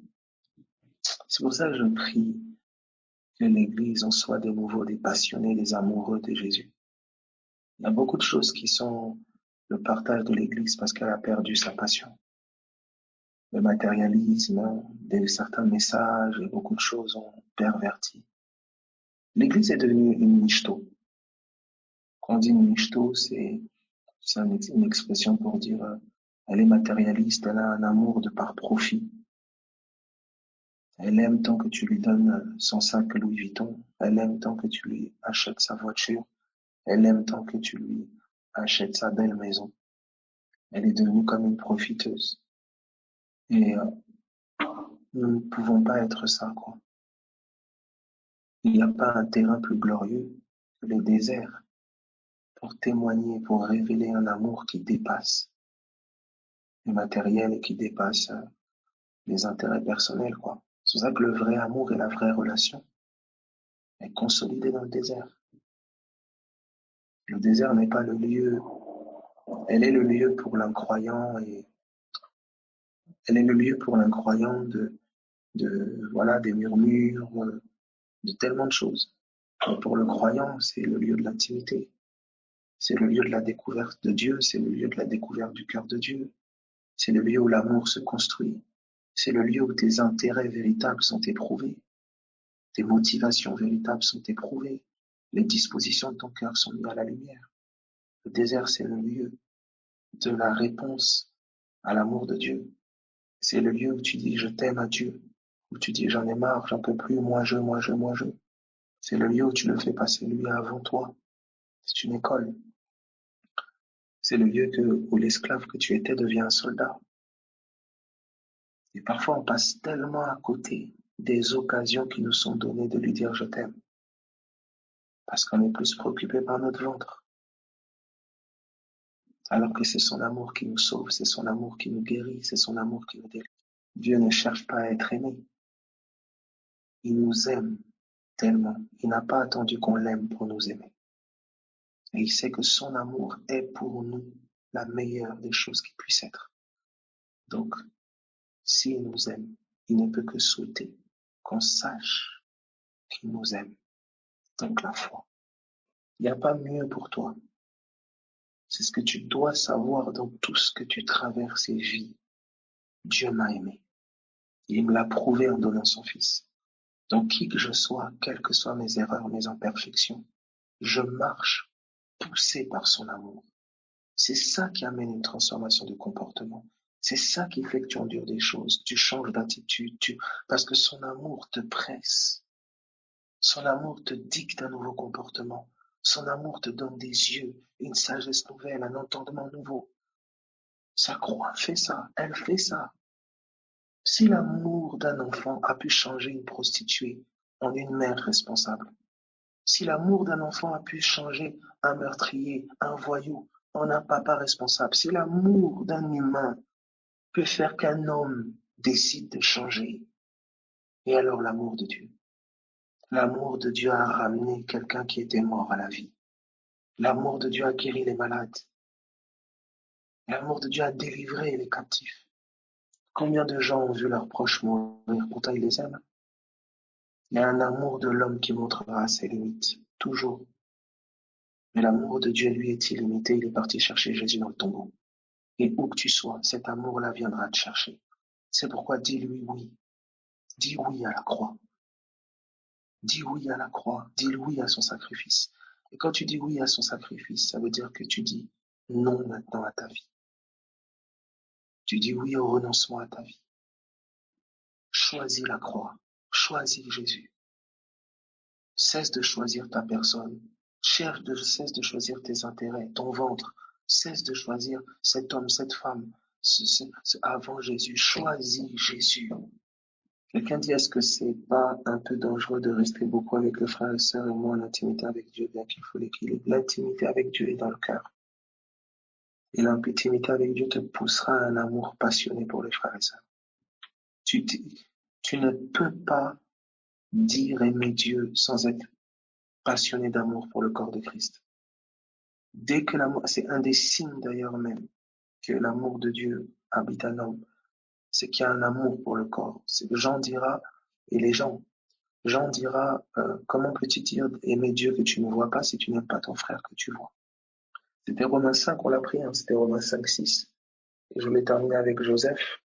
Mais bon, il est tard un peu, mais Joseph pour dire en fait, vous voyez que Joseph, une parole lui a été donnée, on lui a donné un rêve par Dieu. Et quand on lui a donné ce rêve-là, ses frères ont commencé à le persécuter et ils l'ont vendu. La haine qui était au milieu de ses frères, c'était pas Dieu. Dieu n'est pas haine. Mais la sagesse de Dieu était supérieure à la haine de ses frères. C'est ça pourquoi beaucoup de personnes ont du mal à comprendre ça. C'est que Dieu, dans sa sagesse, il sait anticiper. Il sait anticiper parce qu'il est plus sage que ce que l'ennemi fait. Il est plus intelligent que ce que l'ennemi fait. C'est pour ça que quand l'ennemi attaque et fait quelque chose et que finalement ça se tourne en bien, l'erreur des gens, c'est de dire, ah oui, Dieu, il a envoyé ça pour que, non. Dieu a été plus intelligent et plus sage. Et il a fait que ce qui devait être une destruction est devenu une construction. C'est la sagesse de Dieu qui a sublimé. C'est pas un Dieu qui est méchant, qu'on voit je sais pas quoi. Les gens ne comprennent pas Dieu. C'est ça, les gens ne comprennent pas.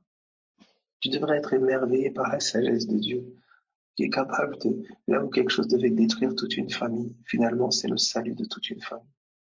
C'est la sagesse de Dieu. Dieu est sage. C'est pour ça, là où l'ennemi peut attaquer, fais confiance à Dieu. Il est le seul qui a la sagesse nécessaire pour tourner à la gloire du ciel ce que l'ennemi fait. Même si toi, ça te dépasse. La gloire de Dieu, la sagesse de Dieu est supérieure. Alors, Joseph avait eu ce rêve-là. Et Dieu avait déjà vu la famine devant. Dieu avait déjà vu la destruction peut-être de toute cette famille. Et donc, Joseph va faire ce rêve-là. Mais Joseph est orgueilleux. Joseph est le cadet. Joseph ne cesse d'aller balancer ses frères à son père. Et si tous les frères à l'unanimité ont décidé de livrer Joseph, vous voyez, humainement, Joseph n'était pas Christ. Christ, lui, a été injustement condamné et accusé. Mais le pécheur, c'est pas le cas. Nous, c'est pas le cas. Il y a des choses parfois où les gens nous accusent, c'est basé parfois sur des choses vraies ou c'est basé parfois sur des traits de caractère, etc. Ou, vous voyez, direct ou indirect. Ça veut dire que la persécution des gens sont pour nous le terrain d'une réforme, de changer nos cœurs, changer nos mentalités.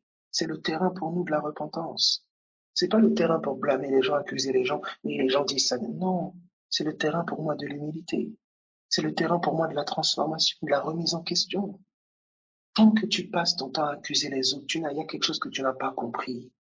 Tant que tu passes ton temps à te lamenter sur ce que les gens disent ou font, c'est qu'il y a quelque chose que tu n'as pas compris. Tu n'as pas compris. Face à toute l'attaque de l'ennemi, écoutez la voix de Jésus. Le prince de ce monde n'a rien de lui en moi. Si leur haine suscite en moi la haine, j'ai perdu. Si leur calomnie et leur malédiction suscitent en moi calomnie et malédiction, je suis passé à côté de quelque chose. C'est pas leur haine que je dois regarder, c'est l'amour de Christ qui est en moi. Combien celui-ci est-il formé? Et c'est ça la chose, c'est que les circonstances de la vie deviennent pour moi des occasions, des écoles, pour que le caractère de Christ, la puissance de Christ, la pureté de Christ, l'amour de Christ grandissent en moi. Alors ici, Joseph, oui, il est livré. Sur le plan extérieur, c'est horrible, ses frères le livrent, il est trahi, c'est horrible, c'est vraiment une œuvre satanique. Mais en parallèle à cette œuvre satanique, il y a une œuvre divine dans le cœur de Joseph. Joseph est dépouillé de son ego, il est dépouillé de sa fierté, il est dépouillé de son orgueil. Lui qui était l'enfant chéri de son papa, le cadet, le bien-aimé cadet qui allait tout le temps balancer ses frères.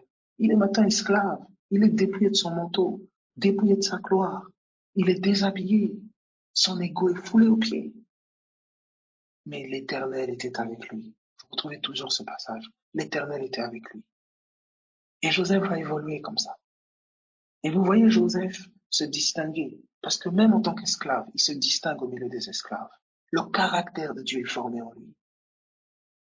C'est au milieu du feu qu'on va voir la qualité de l'homme que tu es, la qualité de la femme que tu es. C'est pas quand tu as des biens, c'est pas quand tout va bien, c'est pas quand tout roule. Non, c'est au milieu du feu qu'on va voir la qualité de ton être. Tes avoirs peuvent cacher l'horreur de ton être. Je répète, tes avoirs peuvent cacher la méchanceté et l'horreur de ton être. Mais là où les avoirs parfois disparaissent, ton être est révélé. Le terrain des épreuves et du combat, c'est le terrain où l'être est révélé. L'être de Joseph a été révélé. Esclave, il se distingue, il va dans la maison de Potiphar. Cette femme-là vient le tenter. Il aurait pu aller avec la femme de Potiphar et puis peut-être avoir une meilleure promotion encore. Non, par loyauté à son Dieu, il refuse d'aller avec la femme de Potiphar, quitte à être emprisonné. Voilà, on découvre l'intégrité et la loyauté du cœur de Joseph à Dieu. Et le même Joseph, sa situation devient pire, puisque là, il passe d'esclave à prison. C'est pire. Mais pareil, l'être de Joseph est mis à l'épreuve. La qualité de qui est Joseph est façonnée en lui. Christ, on voit Christ dans Joseph. Et là, il arrive dans la cour du roi. Le roi de Pharaon. Pharaon est au-dessus de Potiphar. Et la prison, c'est pire que l'esclavage. Donc là où c'est devenu pire, ça a préparé une gloire plus grande. Il y a des choses qui ne peuvent être confiées, tant que parfois le pire n'est pas arrivé. Entrer dans ces choses, sans que tu n'aies été dépouillé de certaines choses, tu vas détruire ce qu'on va mettre dans tes mains. Tu vas dilapider ce qu'on va mettre dans tes mains. Tu vas casser ce qu'on va mettre dans tes mains. Tu vas tourner à ton intérêt, à ta gloire, ce qu'on va mettre dans tes mains. Parce que tu n'auras pas été éduqué à rendre toute la gloire à Dieu dans les moments de faiblesse, de disette et d'épreuve. Tu n'as pas vu hier ce qu'on a mis dans tes mains. Qu'en as-tu fait? Vous voyez, et on discerne pas parfois comme ça l'école de Dieu. Et donc Joseph se retrouve dans la maison de Pharaon et regardez, une famine va arriver et finalement toute sa famille arrive. Et il a encore le choix de pouvoir faire payer à ses frères tout ce qu'il a enduré. Mais la sagesse supérieure de Dieu l'anime et il comprend que bien que ses frères ont été poussés par Satan, il y avait Dieu derrière de plus grand qui a accompli un plan plus grand. Pourquoi va-t-il encore en vouloir à ses frères? Et vous voyez maintenant le pardon de Joseph. Vous voyez le Christ. Et toute une famille qui est sauvée. Quand vous lisez ces choses, quand l'Esprit commence à vous enseigner, comment tu vas commencer à demeurer dans les murmures, les critiques, les insultes? Tu vas commencer où?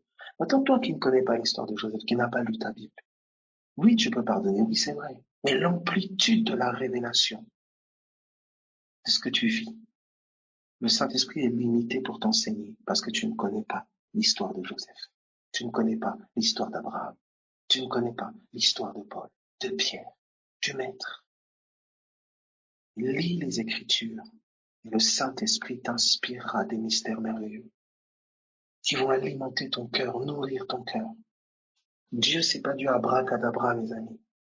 Il est dans sa parole. Et la Bible devient parole de Dieu entre les mains d'un homme qui cherche sincèrement Dieu. Quand d'un cœur sincère, tu veux Dieu, ces écritures-là deviennent parole de Dieu. Mais quand ton cœur n'est pas engagé, ça restera qu'un vulgaire livre. Ça veut dire que le livre n'est pas le même en fonction des mains dans lesquelles il se trouve. Il n'est pas le même. Dans les mains de certains, ça va être un outil pour asservir les gens. Dans les mains d'autres, ça va être un vulgaire livre qui donne de la connaissance archéologique et historique. Dans les mains de certains, ce livre devient la parole vivante de Dieu, le témoignage de Dieu rendu à son Fils. Ça veut dire que la qualité du livre est révélée en fonction des mains dans lesquelles il se trouve. Quelles mains? Les mains d'un cœur qui s'humilie, les mains d'un cœur qui reconnaisse Dieu, qui fléchit les genoux, qui reconnaît son incapacité, sa faiblesse, son manquement. Entre les mains de ce cœur-là, ce livre-là, il devient parole de Dieu. Il va commencer à parler. Ton cœur a juste besoin de s'incliner, de dire Seigneur, si tu existes, tu es réel, parle-moi. Je ne vais plus rester comme ça. J'ai vu ton sacrifice à la croix, j'ai vu ton amour pour moi, et j'ai vu ma haine, j'ai vu ma méchanceté envers toi, j'ai vu mon mépris, j'ai vu mon ingratitude, j'ai vu comment j'ai mené ma vie sans toi. Fais-moi grâce. Tu m'as fait grâce à la croix, ouvre mon entendement. Et avec ce cœur-là, commence à lire la Bible. Toi-même, tu vas voir. Les paroles vont être comme des épées qui transpercent ton cœur, comme des flèches d'amour qui transpercent ton cœur. Les paroles du Maître vont être comme vivantes.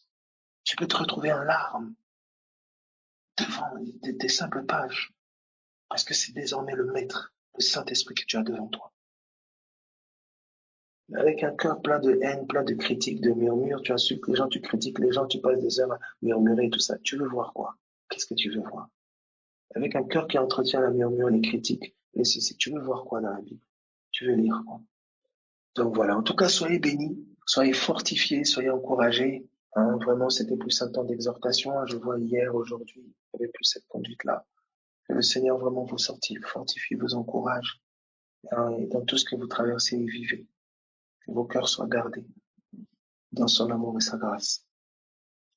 Bon courage à tous au nom de Jésus. Force à vous. Que le Seigneur vous fortifie toujours plus au nom de Jésus. Amen, amen.